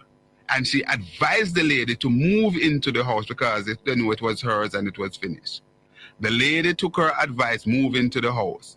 You know that after the hurricane, the lady have to move out of the house in order for the Prime Minister come cut ribbon. And if these are not downright slackness, then you tell me what it is. And we must draw a line in the sand. Whether we are Labour or we are PNP, whether we are Labour or we are Conrad, them something they fit tap in a Jamaica. We must tap it. Because the Prime Minister is making it look as if it is his money building this house, and that he's giving out the government tax. It's supposed to go through a social program and people apply and get through. Another thing I realize, there's no granted, you know, government politician will take credit, right? So if afterward the Prime Minister wants to basically enumerate to say, listen, we give out 20 houses, fine. But why you have to be there? Why you have to hold on to the house even if it's finished? No man, it's unconscionable. And the Prime Minister must take a stock and look into it. Outside of it, outside of that, caller, before you go on, outside of that, it also go to the heart of the dignity of people. As poor as I am, if somebody give me one house, I don't want you have to the whole world as to say I give me one little house. Exactly. And next thing I realize is the Prime Minister. He's going around and he's saying the economy is good, poverty is at its lowest, unemployment is down, and everything that is going on. But I am asking one question. Government calls election when it's most confident and when things are up. And if things are up, this lack of calling the election showing a sign that things are not right. Because if things was good, you would even have to be saying nothing because the people on the ground would have felt it. So you would have to say, you just call it because people all over would have been recognizing and feeling the impact of the growth that is happening. But you're going around and you say, this is good, that is good, and all of this. The fact that you're holding back, it means you're not confident. You're not in a confident period to say, yes, things are so good that I can call the election. You understand what I'm trying to say to you? I understand you clear. I understand you clearly. And I'm sure that all my listeners are absorbing what you're saying. Remind me of your name. Remind me of your name. From the West. Huh?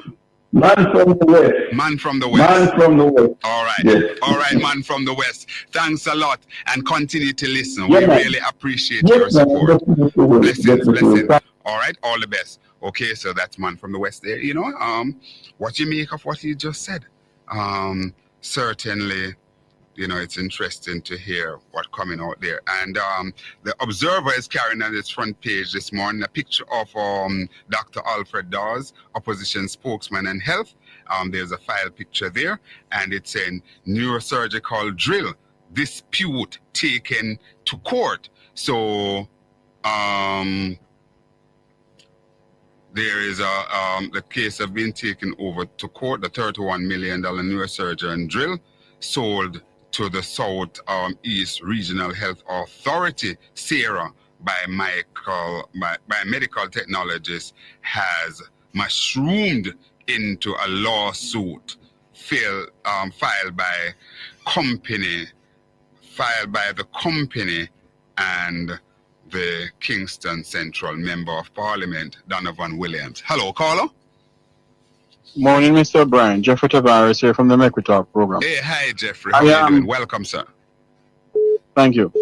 I sit here and I listen to your program and I listen to Mr. Richard Azan. Yes.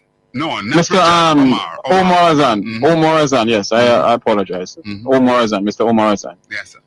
And I'm asking a question this morning as a Jamaican who has spent half my life in Jamaica and half my life overseas. I'm trying to figure out something here. A well-known businessman like Omar Azan and have business all over the place, he and his family.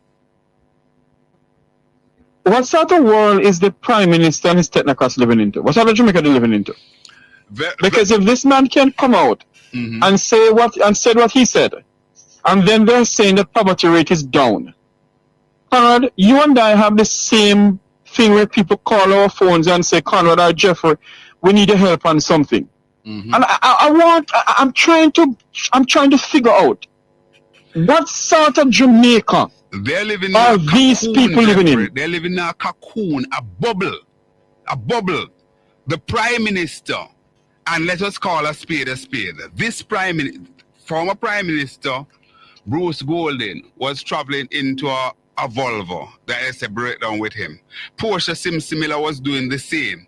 I think after that they each probably got a SUV.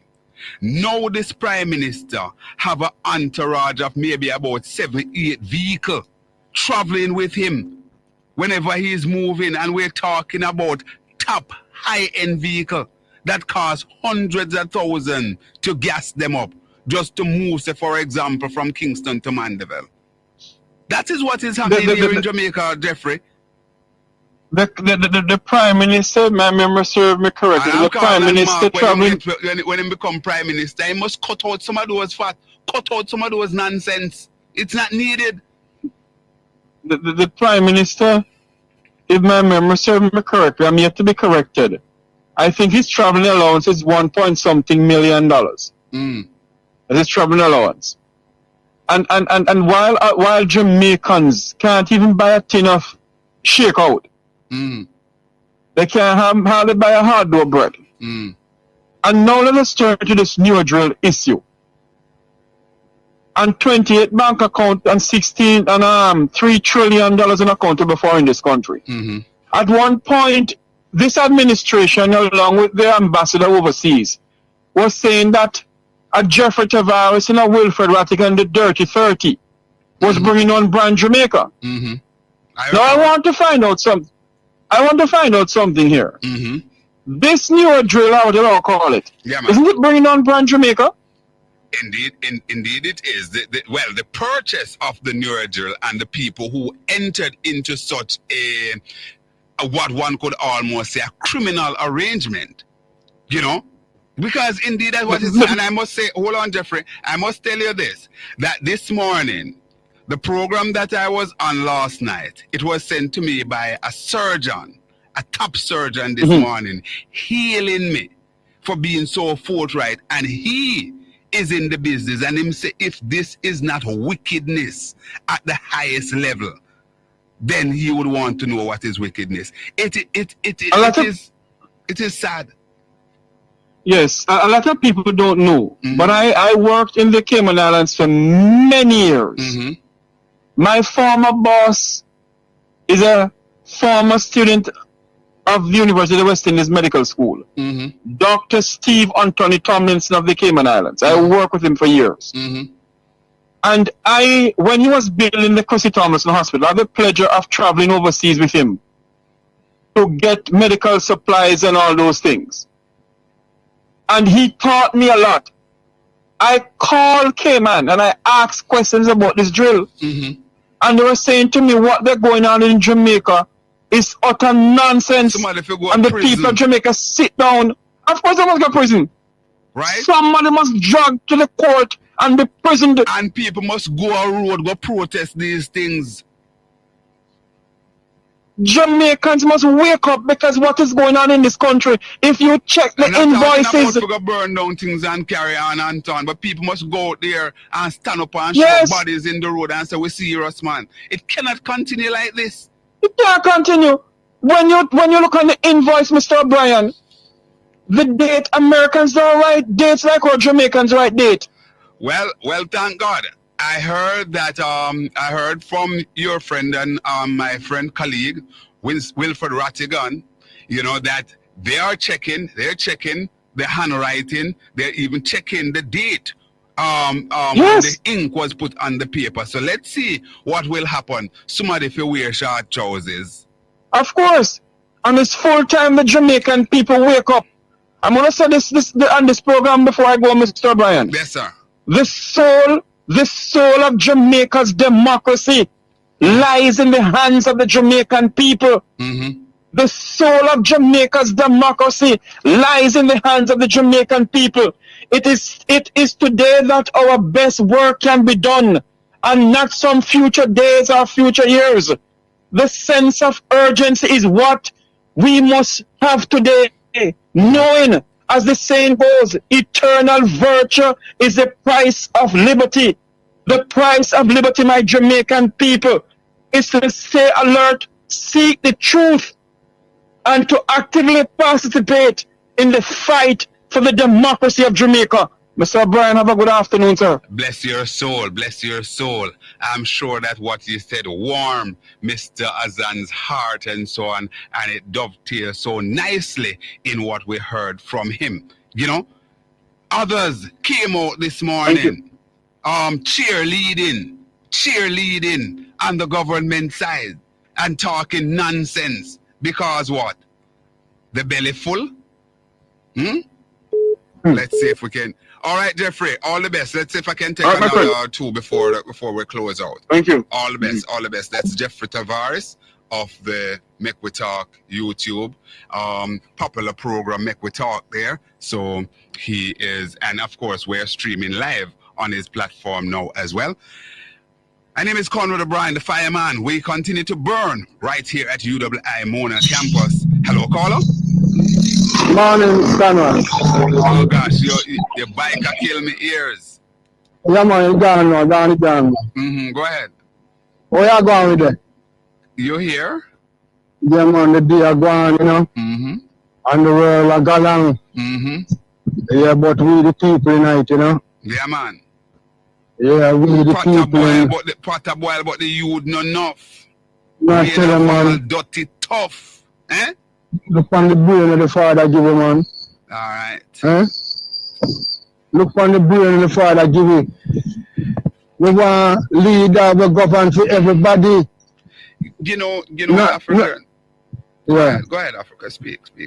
Not just a few. Not just a few, my brethren. You know, my brother, everybody knows that people do business for profit. You're doing your thing, and if you go out and you purchase, say, a pound of yam at the market gate for $50, and you come back and you sell it for $500 a pound or so, and you know that you're robbing the people, because you can do better. Right? Yeah. You can do better. So why is it we should have something that costs? And to be honest with you, I talk to even the person who involved, and they say we are even talking about $3 million. It's not so much it costs, right? We're saying that, but why would you purchase something for $3 million? That is for $3 million for $31 million, and you know that you are woodwinking the Jamaican people. We can understand if you say, all right, let me double it, let me double the margin because business here, you know. Well, come on, yes. Brethren, you see the way Mr. Man and do the fertilizer. The Moroccan fertilizer, what them take and sell it, we're supposed to give it free for the people. Yes, my brethren. Remember, I know free them one, you know. I get it for give you know. And look at to it, brethren. Well, dad, nyam with supper, with lunch, with breakfast, and with dinner. My brethren, we're going to change this trajectory and bring back Jamaica to the center. We need a reset. You say if we don't come together and vote for the rights, somebody, the election, yeah? Eh? Yes. You're not telling a lie, man. It's good to be here, right? All right. One love. No, and let's face it. When you reach a state within our country and you see where a government has taken the country up the gum tree, the wrong path, I agree with the caller. You have to speak with your finger. Go out there and vote against the current government that basically putting pressure on the people. And you can say, may I open the campaign? But I am saying that if the PNP in the office and the PNP I do them something here, when the time come, I will say the same thing. Go vote out the PNP. Right now, a Labour in a power. Andrew Holness is the Prime Minister. And the people of Jamaica certainly not getting the best bang for the buck. We have seen so many corruptions. Left, right, and center. Election are come. Uno go vote out the government. Uno go vote out the government. With time come for we stop talk with water in our mouth. Right? See Mr. Azan come out. Omar Azan come out and speak. And he said that his underpinning is with the armor of Christ. And I can tell you that I am covered under his armor as well. I am not afraid to speak the truth. My late mother and father would have me do nothing less. All right, so there you have it. Let's see. Highway robbery. Witness says footage from key dates was taken out. All right. Okay, so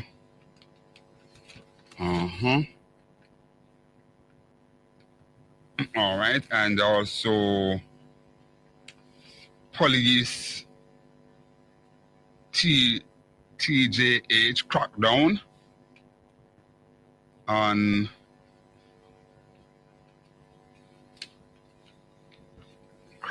there. All right. All right, so let's see what is inside here on the Gleaner. Calabash 2025 makes Treasure Beach triumphant. Return after burial. All right, that's good. A very, very good literacy festival there. And of course, it's always important that we take that on. Editors Forum. Parties anticipated high voter turnout later this year. Of course, it's always said that when you have a high voter turnout, it favors the opposition. Let's see how that will go. All right. Phillips slams ribbon cutting at Morant Bay. You will see, all right, you will see urban center, that is, as premature, all right?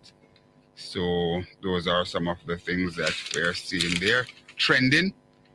And inside the paper, we're seeing a picture of Minister of Water and Environment, Matthew Samuda, article here by Gordon Robinson. All BC has water in its mouth, all right, in her mouth rather.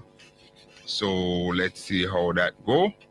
Maria Dean and jury.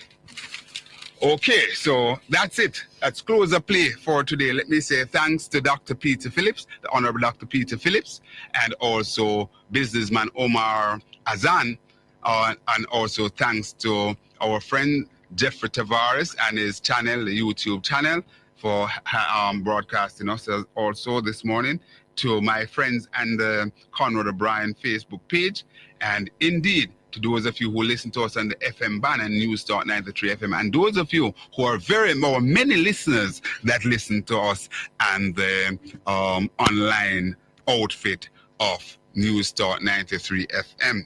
Indeed, let me also say thanks to my hard-working producer, Tanya Richards, always able to basically assisting us in doing the heavy lifting here.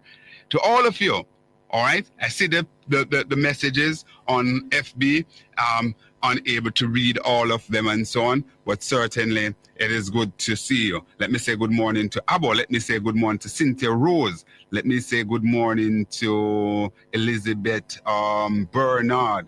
Let me say good morning to John McKay. Everyone, until you join me again next week, Monday, stick and stay to News Talk 93 FM and join the program tomorrow. Stay tuned. There you have it, a live coverage there of Conrad O'Brien, News Talk 93 FM. News Talk, Conrad O'Brien, straight up talk show. You know, I sat here and I listened to Mr. Richard Azan. I sat here and I listened to Richard Azan. And I asked myself a lot of questions. A lot of questions I've been asking myself this morning here. And the questions that I'm asking myself this morning here, my good friend, I'm live on here. You want to come on and talk? Hold on there. I have with me none other than our good friend, Head Boy. Head Boy? Head Boy? Oh, Lord, what's going on with this stupid thing this morning? Hold on there for me, Head Boy. Hold on.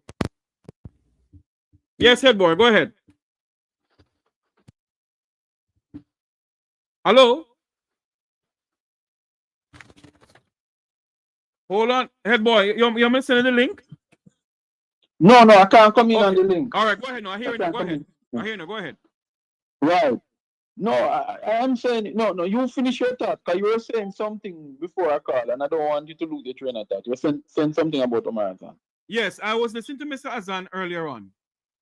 Mm-hmm. And I asked myself the question, what sort of Jamaica are these people living in? A well-known businessman his family has business all over Jamaica. He's speaking out.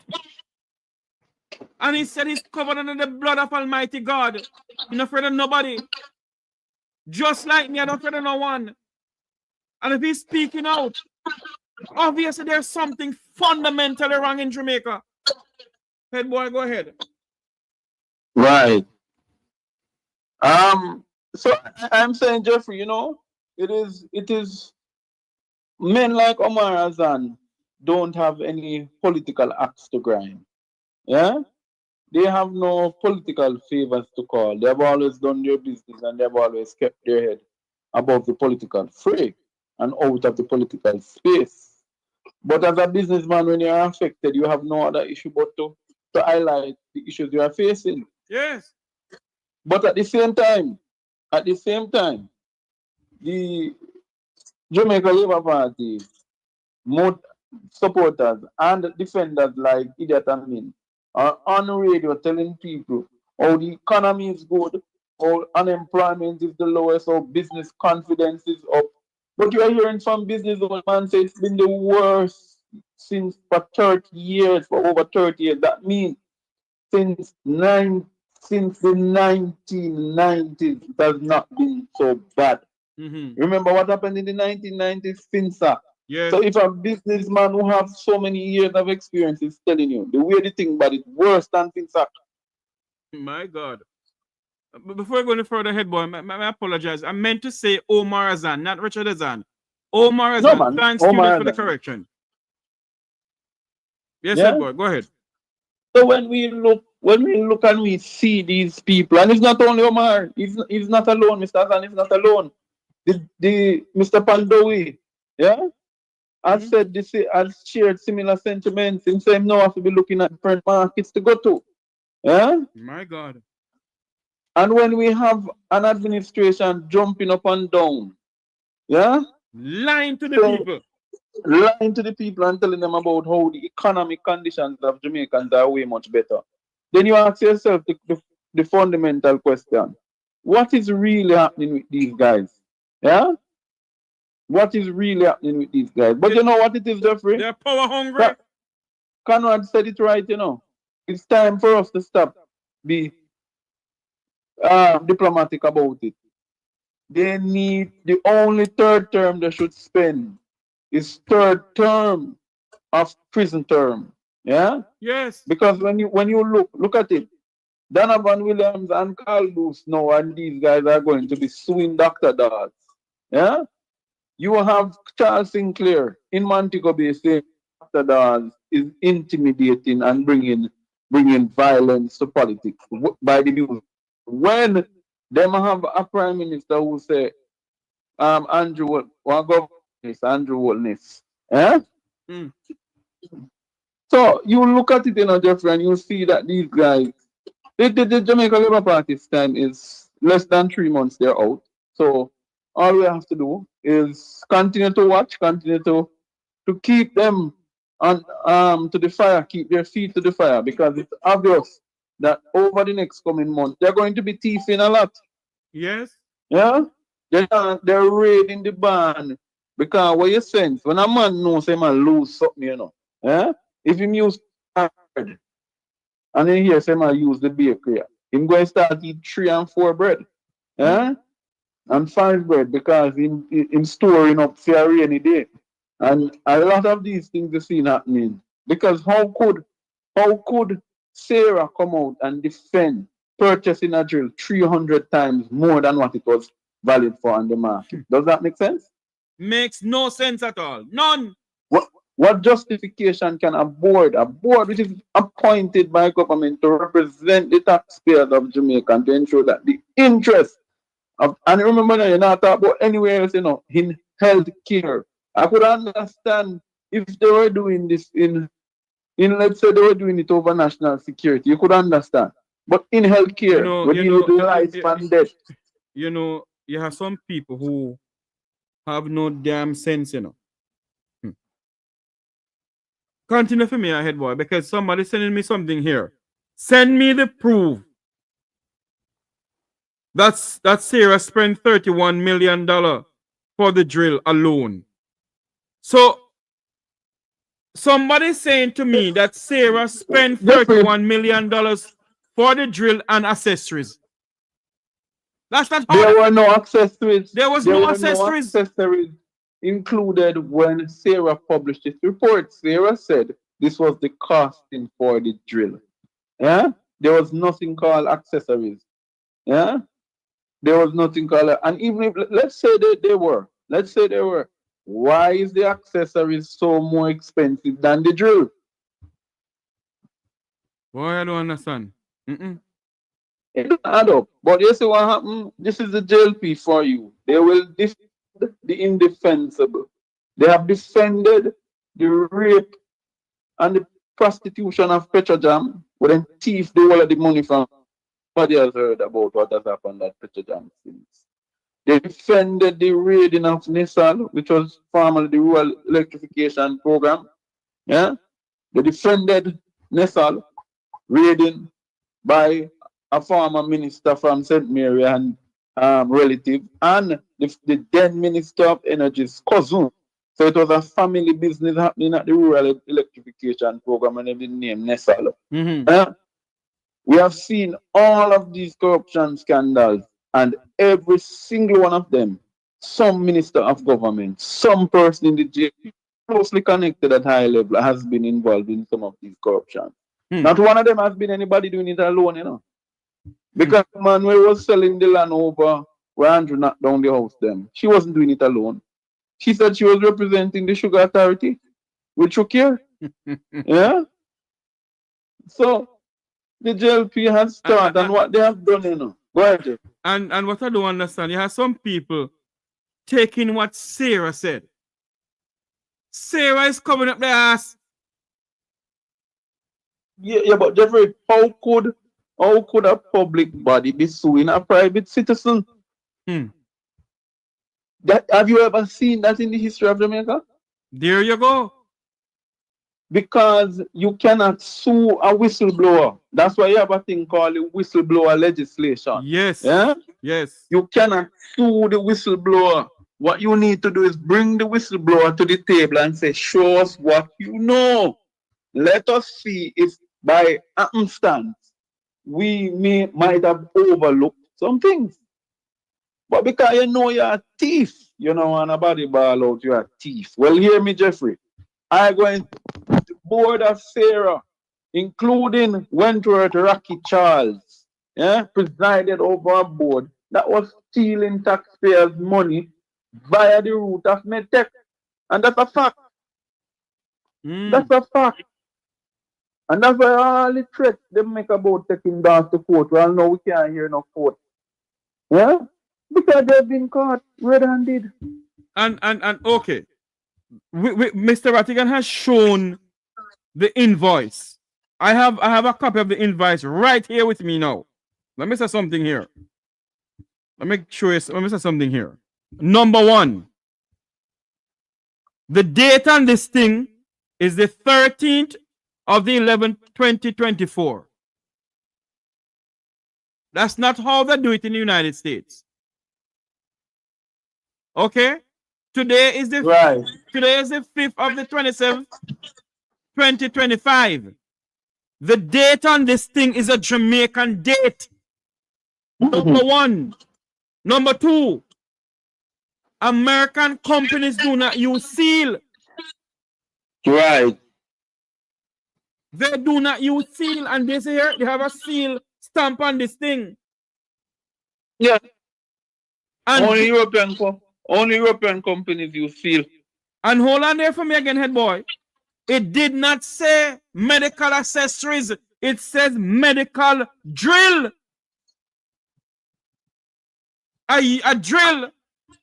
There's no way on this receipt or this invoice it said any accessories. No, if it were accessories, it would specify. Thank you.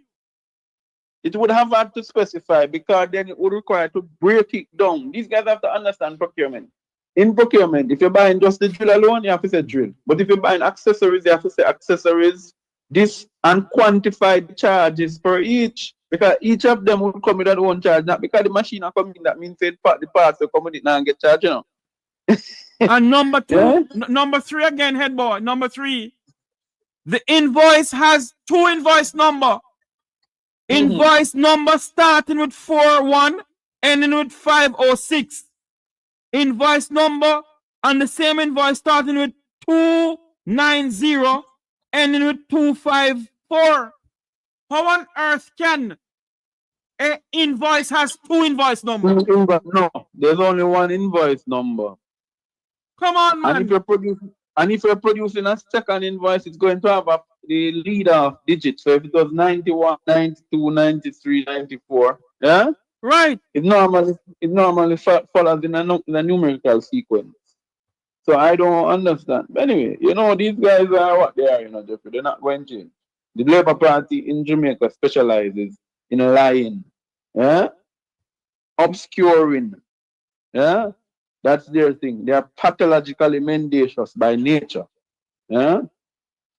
And another thing again, head boy. How is it that the same, all right, the drill that they're buying, you know, is a EM200, all right? Right. EM200 has a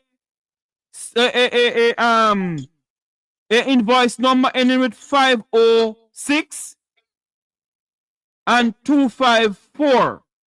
All right, hold on there for me. Then on this invoice number, another invoice here ending with 528. That's one invoice, and the other invoice number ending with 525. What Sankey sing so? You know, when you cook up something, you ever drop your mother figurine and broke it, and you try looking at the house, you sitting where you can't find to hold it back up, and then you put it on the center table, yeah. And when you left it on the center table now, your granny come look. Like she decides to move it. Because you know them old people when them are clean, them are go up under everything, you know. Right. Yeah? And when she move it, she see the crack. And she call you. And she say, Jeffrey, why you crack the figurine? Yeah, you know, me. No crack it. All right. Look there, you see no weapon it break. Yeah. Hold on the head boy. Uh-huh. The Gleaner published 2 invoices today from the Boston Manti Children's Hospital. This invoice here has no invoice number, no subtotal. Hold on there again. 1.5 none. All right, the last invoice here, it has a subtotal of 27267,780. That's $27,267,780. $8. It has no invoice number. Am I seeing this correctly?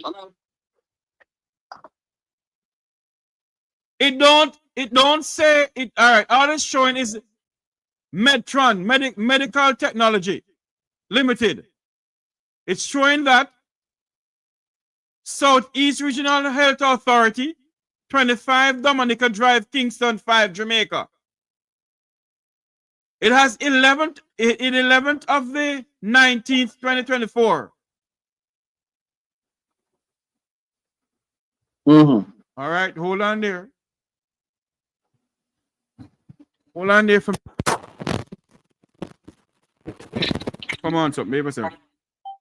Hold on there for me now. The invoice that we have, it didn't show all of this.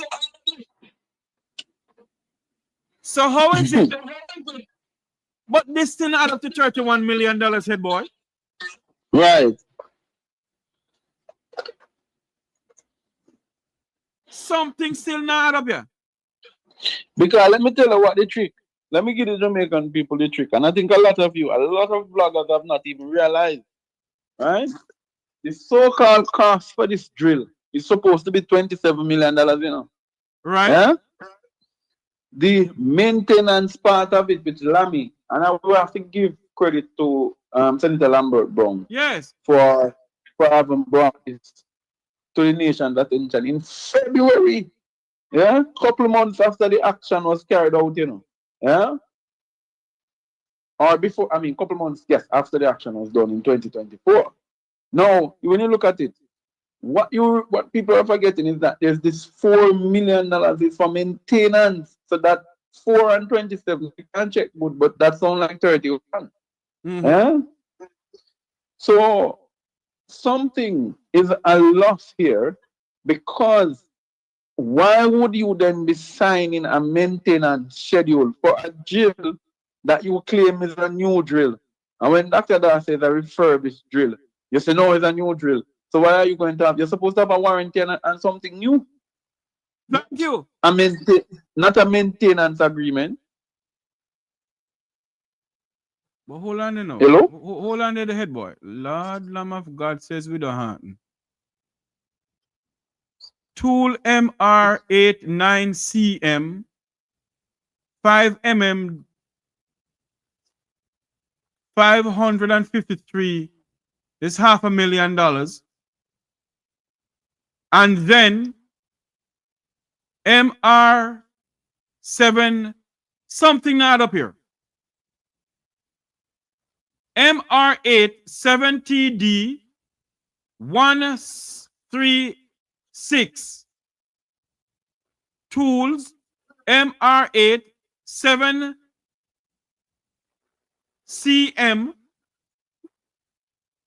purchase 41,000 amount $419,200.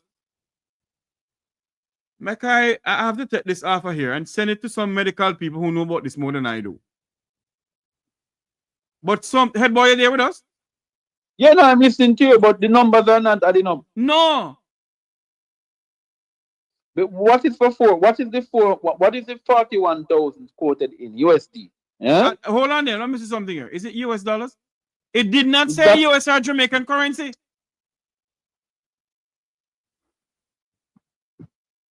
Until now, there's a US or Jamaican currency. But it couldn't be anything less. But if it was 41,000, when you add up all of that there, yeah, because if it has to be in US, Jeffrey, it couldn't be in Jamaican. That could not be in Jamaican dollars. If that is to justify the cost of what they said they spend on. You see what I'm saying? But hold on there. So if it is in US dollars, the grand total along here. Thanks for your business total Jamaican. Oh, it is in Jamaican dollars. It is in Jamaican dollars. It's 27,000. No man, 27. Am I doing this incorrectly? My glasses want to change. 27 million, man. 27,267,708.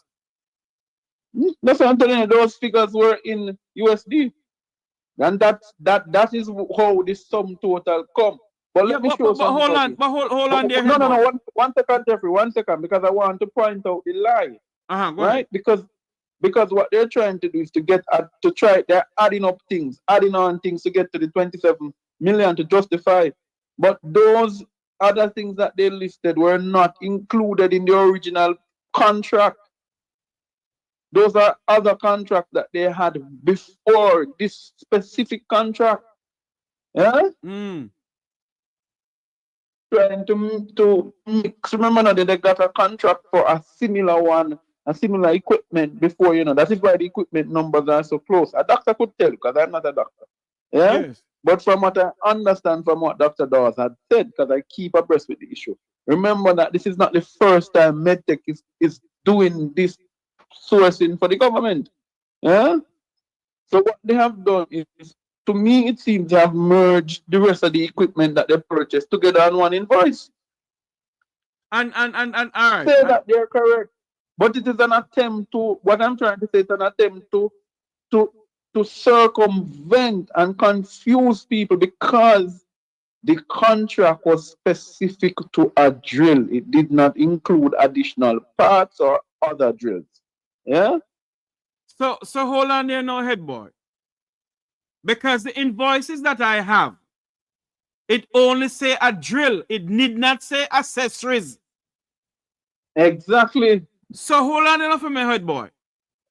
All of this that this company in Ligani, medical tech, what they want to call it, built to Southeast Regional Hospital, Sarah, at 25 Dominica Drive, Kingston 5. All of this here is accessories. It's accessories. So tell me something now.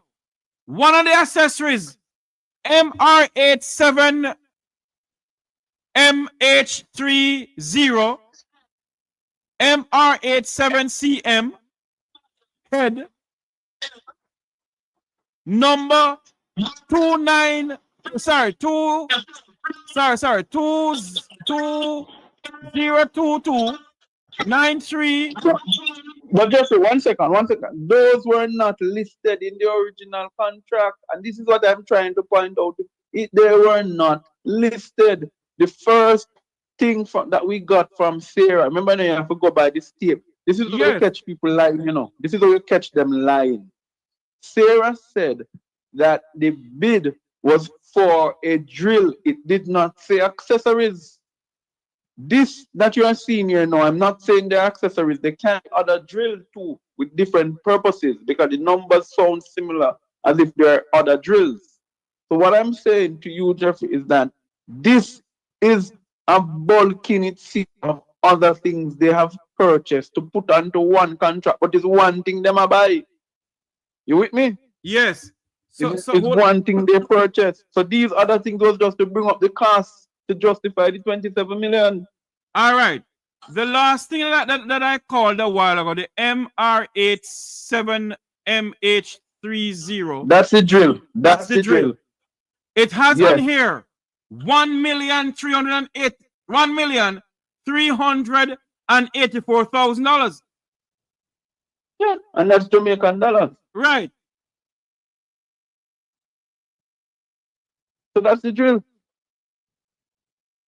So in other words, what me not understand? Hey! So them sell the drill to Southeast Regional Hospital, piece by piece, bit by bit. That is how you break down procurement and make the money. What a wicked set of people. Because the parts were supposed to come with the components, were supposed to come with the drill. So what they did, they sell the components separately. Murder!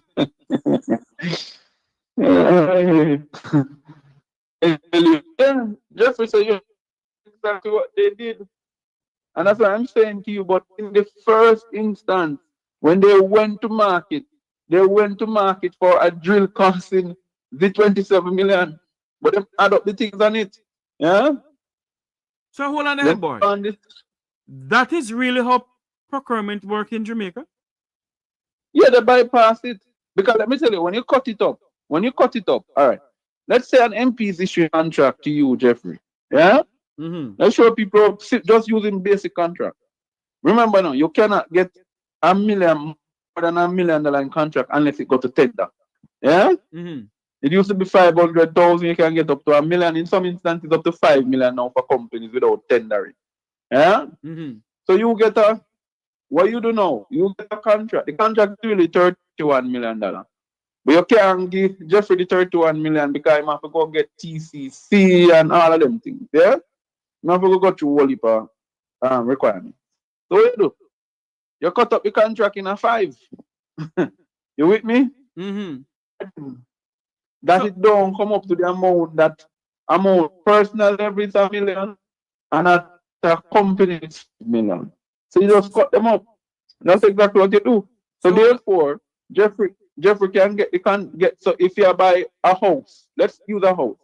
You say, okay, you cut up the piece, Jeffrey get the roof. You cut it up again, Jeffrey get the floor, the window. And that's how you break it up so you don't get the 31 million cost at one time. You with me? Yes. So head boy, my question this afternoon though.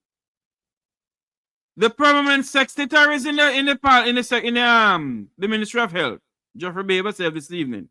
The permanent secretaries, not secretaries.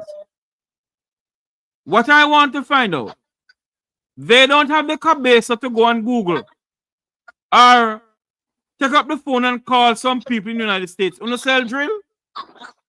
What kind of drill you have there? Because the doctors they gave me said they want a 800 ME drill.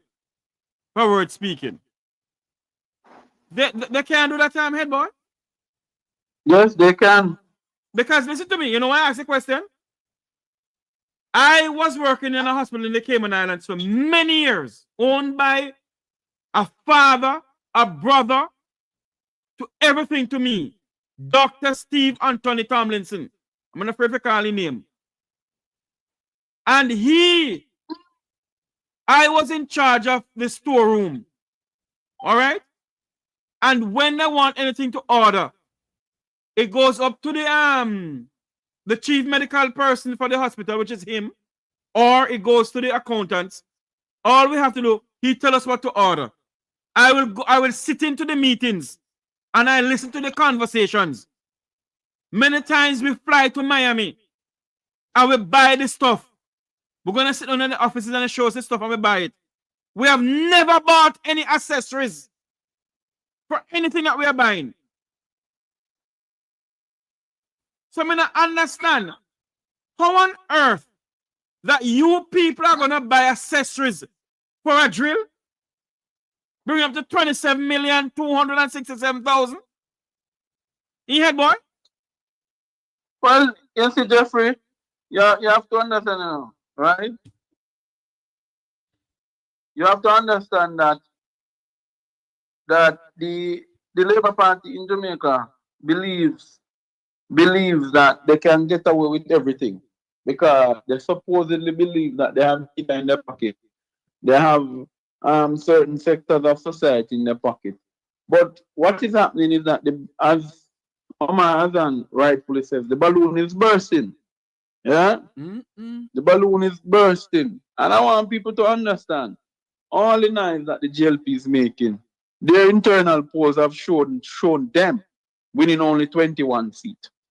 You hear me say 21. 21. And they need to stop. The Jamaican people need to stop allow the JLP to toy with their mind. Because that's what they're doing. Yeah? They come, they play strong, they play brave.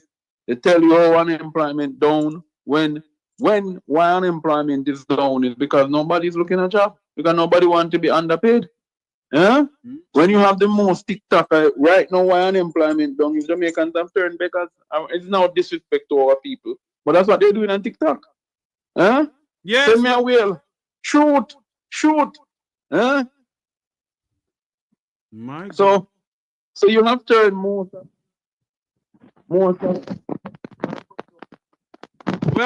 people, yes, into virtual beggars. Yeah. Blessed Jesus, hear my cry, oh God.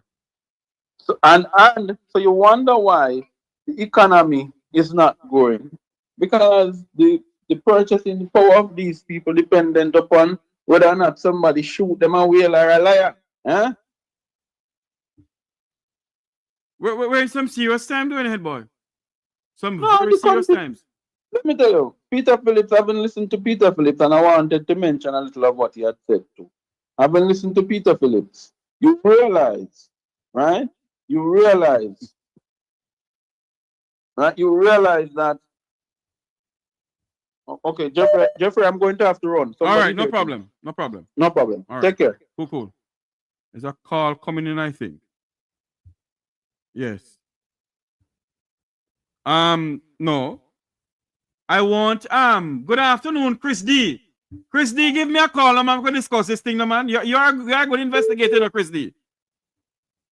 Good afternoon. Welcome to the Talk program. You're live.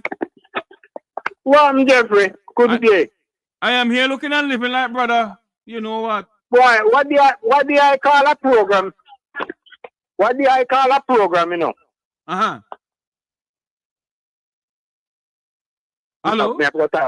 What do you call a program? I tell a man, say, when you buy a bit, when you buy a drill, every slot will come in at the case, a piece of tool come in at the slot. Thank you.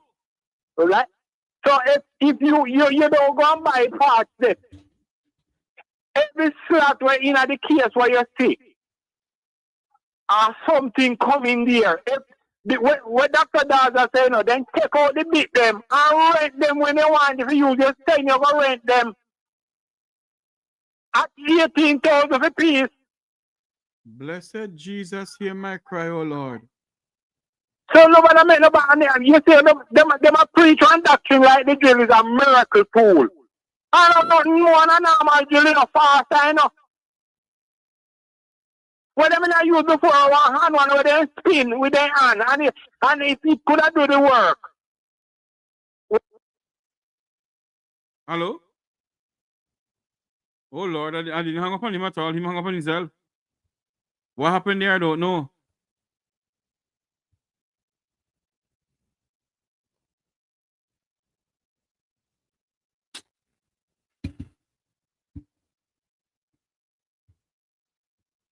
Hold on there for me, please.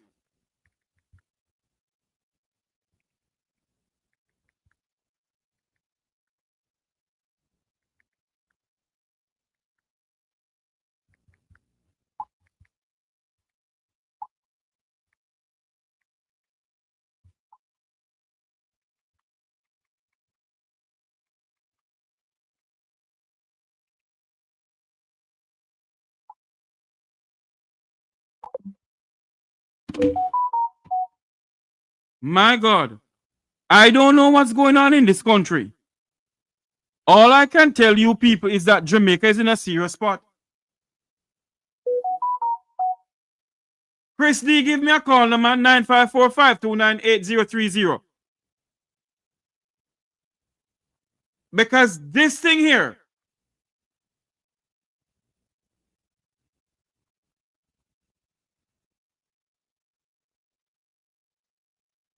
this drill thing here, it don't sound good.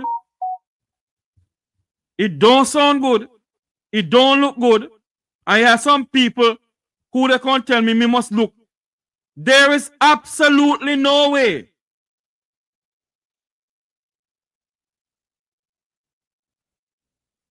There's absolutely no way. When you buying anything, you buy the accessories. Nothing no go so. No sanky, no sing so. So me no know. Playing Jamaican patois, I don't know at all. Something that adding up with this thing. Something don't smell good, and something that adding up. And we, the Jamaican people, must get to the bottom of this thing. We must get to the bottom of this. Don't look good.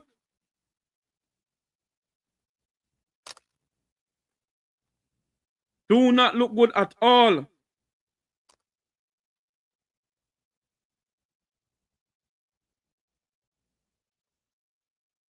Don't look good. And until we can get up in this country and start playing politics with these people and call a spade a spade. Call a spade a spade.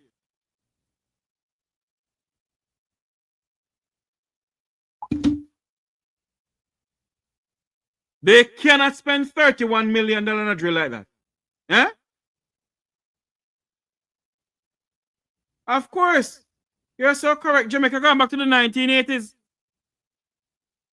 Gone all the way back to the 1980s.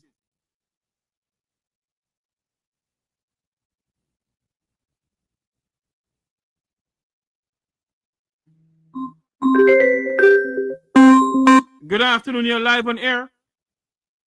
Jeffrey, Yes, good ma'am. afternoon. Yes, ma'am. I am wondering if there was really a drill, because the mere fact the invoice is too number for the invoice. Let's face it.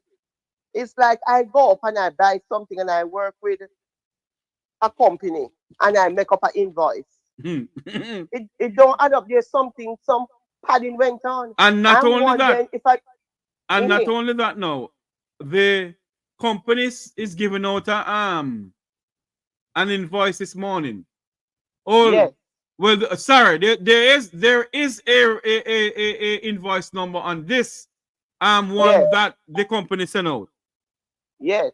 And it is 21117. Miss P, let me call about that. There's a call coming. I have to take this call. This person will call. All right, go ahead, Jeffrey. Go ahead. Yes. Good afternoon. Welcome to our program. You're live. Yes, Jeffrey, me not talk to you and get cut off because me call straight. Okay. Hey, what me not say, man? The bit them what them a tell about. It come in at the set, but them take it out and rent them separate.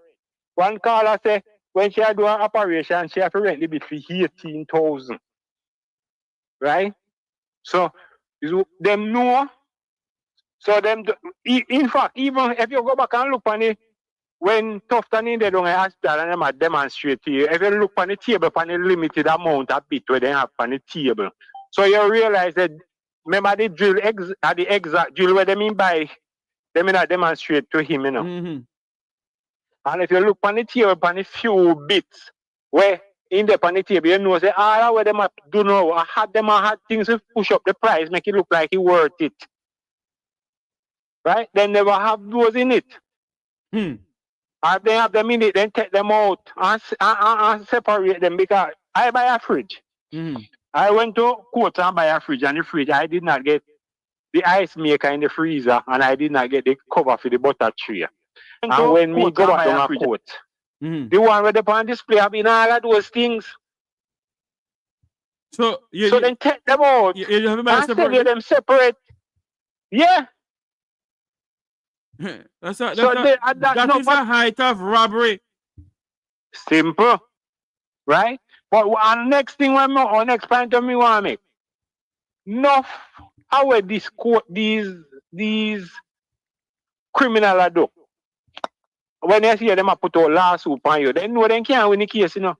But then just muzzle you. They stop you from stop the public from speaking about it, because they might tell you it will damage the case, and it will go do this, and it will go do that. So then that's what they want. You see, just like they hate criminal in a parliament from Andrew go on and put the IC a court. You see it have to just dead out, nobody can discuss it. These are the things, these are the route that they are taking to get them. So you can't get to say what you want to say because the court stop it. Right? So them get to do what them are do. All right, look at Andrew case. Andrew could have easily said to the court, speed up the case. Come on, we don't want to go in at the election with nothing hanging over me head. No. So, Hold on. No. No politician has jurisdiction in the jurisprudence to tell a judge. No, man, I know that me I say. But the important of the office is so important that in could have request, in lawyer could have request an early date, just like how the Portmore border, and then get a quick date to make it, if we got you before, then turn it in a parish. We stop it before it reach parish. So Andrew are going to have an election. In could have easily go on, in could have tell the court, in lawyer could have tell the court so they want to clear up in name before the election. Well, it all depends. But them don't use those rules. No, Them but not go them the route. no, hold on, no caller. Even if his lawyer asks the judge doesn't have to comply to what the lawyer asks, No, man, him not have to. Okay. Him not have to, man. We are talking about you, but he could have suggest if he want to clear him name fast. Well, you see it. So these are the things that we are going through, man. All right, even go back to even the things then where they must say why Jamaica ratings gone up, poverty gone down. No, now where they must say no, it happened that the 8.2% from 2023, from 2023 report that in them the time the Andrew never give the 20,000 to 350,000 people. Right? And that this man I said those are some of the measures that cause poverty if you drop. You give somebody 20,000 and it happen from poor. You say somebody in the house and when Andrew make a give people that our next issue will help people from go down. Andrew get $3.3 billion to make house. And over the last 9 years, Andrew gone 300 house. $2 billion still there somewhere hide. Because poor house, some little simple house here make can cost more than $5 million. So these are the things that they might do fit. The lady will come out and investigate them, the auditor general. You all the man call her incompetent and all kind of name. Because they're trying to hide something. Yes. Anyway, my friend. Man, them not ready, man. Yeah, man, bless up. All right, my friend. Thanks much. Hold on, man. Okay. Boy, this is where we're going to say thank you all for coming on. Join us at 2 o'clock, Jamaica time, 3 o'clock, US time, for live coverage of the Parliament, the sitting of the Parliament. Today's speaker will be, one of the speakers today will be opposition spokesperson on transport, works and mining, Phillips, member of Parliament. He will be on this afternoon. So we're going to bring that to you live. Let's see what's going to happen with this new drill issue. Is it going to stop or is it going to continue deepen? Oh, what a tangled web we weave. Oh, what a tangled web we weave. And as I end the program, I want to end the program with this. It is today that our best work can be done, and not some future days or future years. And the sense of urgency is what we must have today. Knowing, as the saying goes, eternal virtue is the price of liberty. The price of liberty, my Jamaican people, is to stay alert, seek the truth, and to actively participate in the fight for the soul of Jamaica's democracy. Walk good, my people. God bless you. May God bless our island home, Jamaica land we love, as we continue to fight the good fight for this country. God bless you all.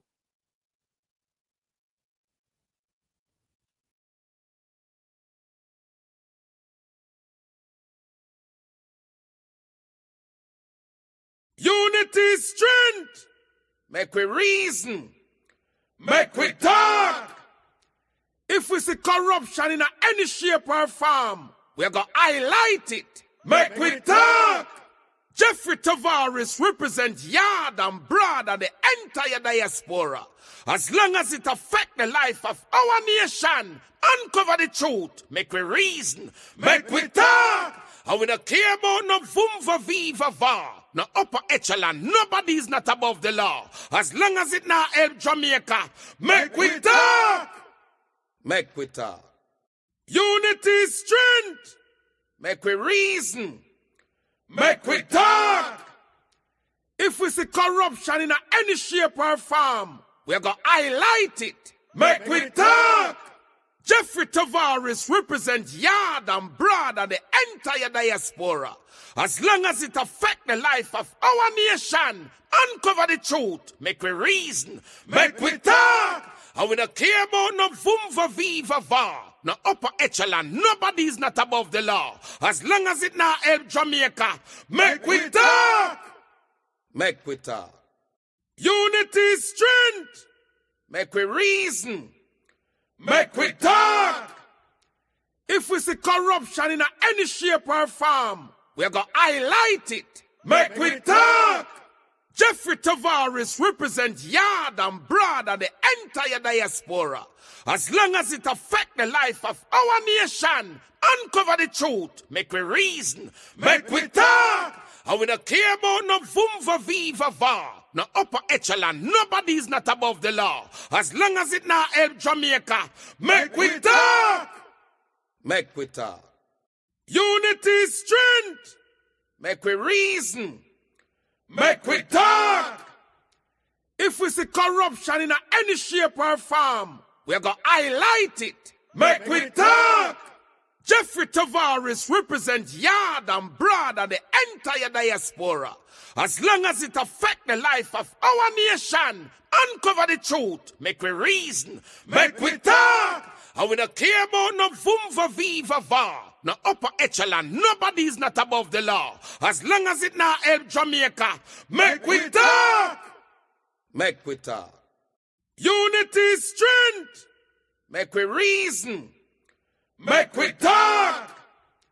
If we see corruption in any shape or form, we're going to highlight it. Make we talk. Jeffrey Tavares represent yard and broad and the entire diaspora. As long as it affect the life of our nation, uncover the truth, make we reason, make we talk. And we don't care about no vumva viva va, no upper echelon, nobody's not above the law. As long as it not help Jamaica, make we talk. Make we talk. Unity is strength. Make we reason. Make we talk. If we see corruption in any shape or form, we're going to highlight it. Make we talk. Jeffrey Tavares represent yard and broad and the entire diaspora. As long as it affect the life of our nation, uncover the truth, make we reason, make we talk. And we don't care about no vumva viva va, no upper echelon, nobody's not above the law. As long as it not help Jamaica, make we talk. Make we talk.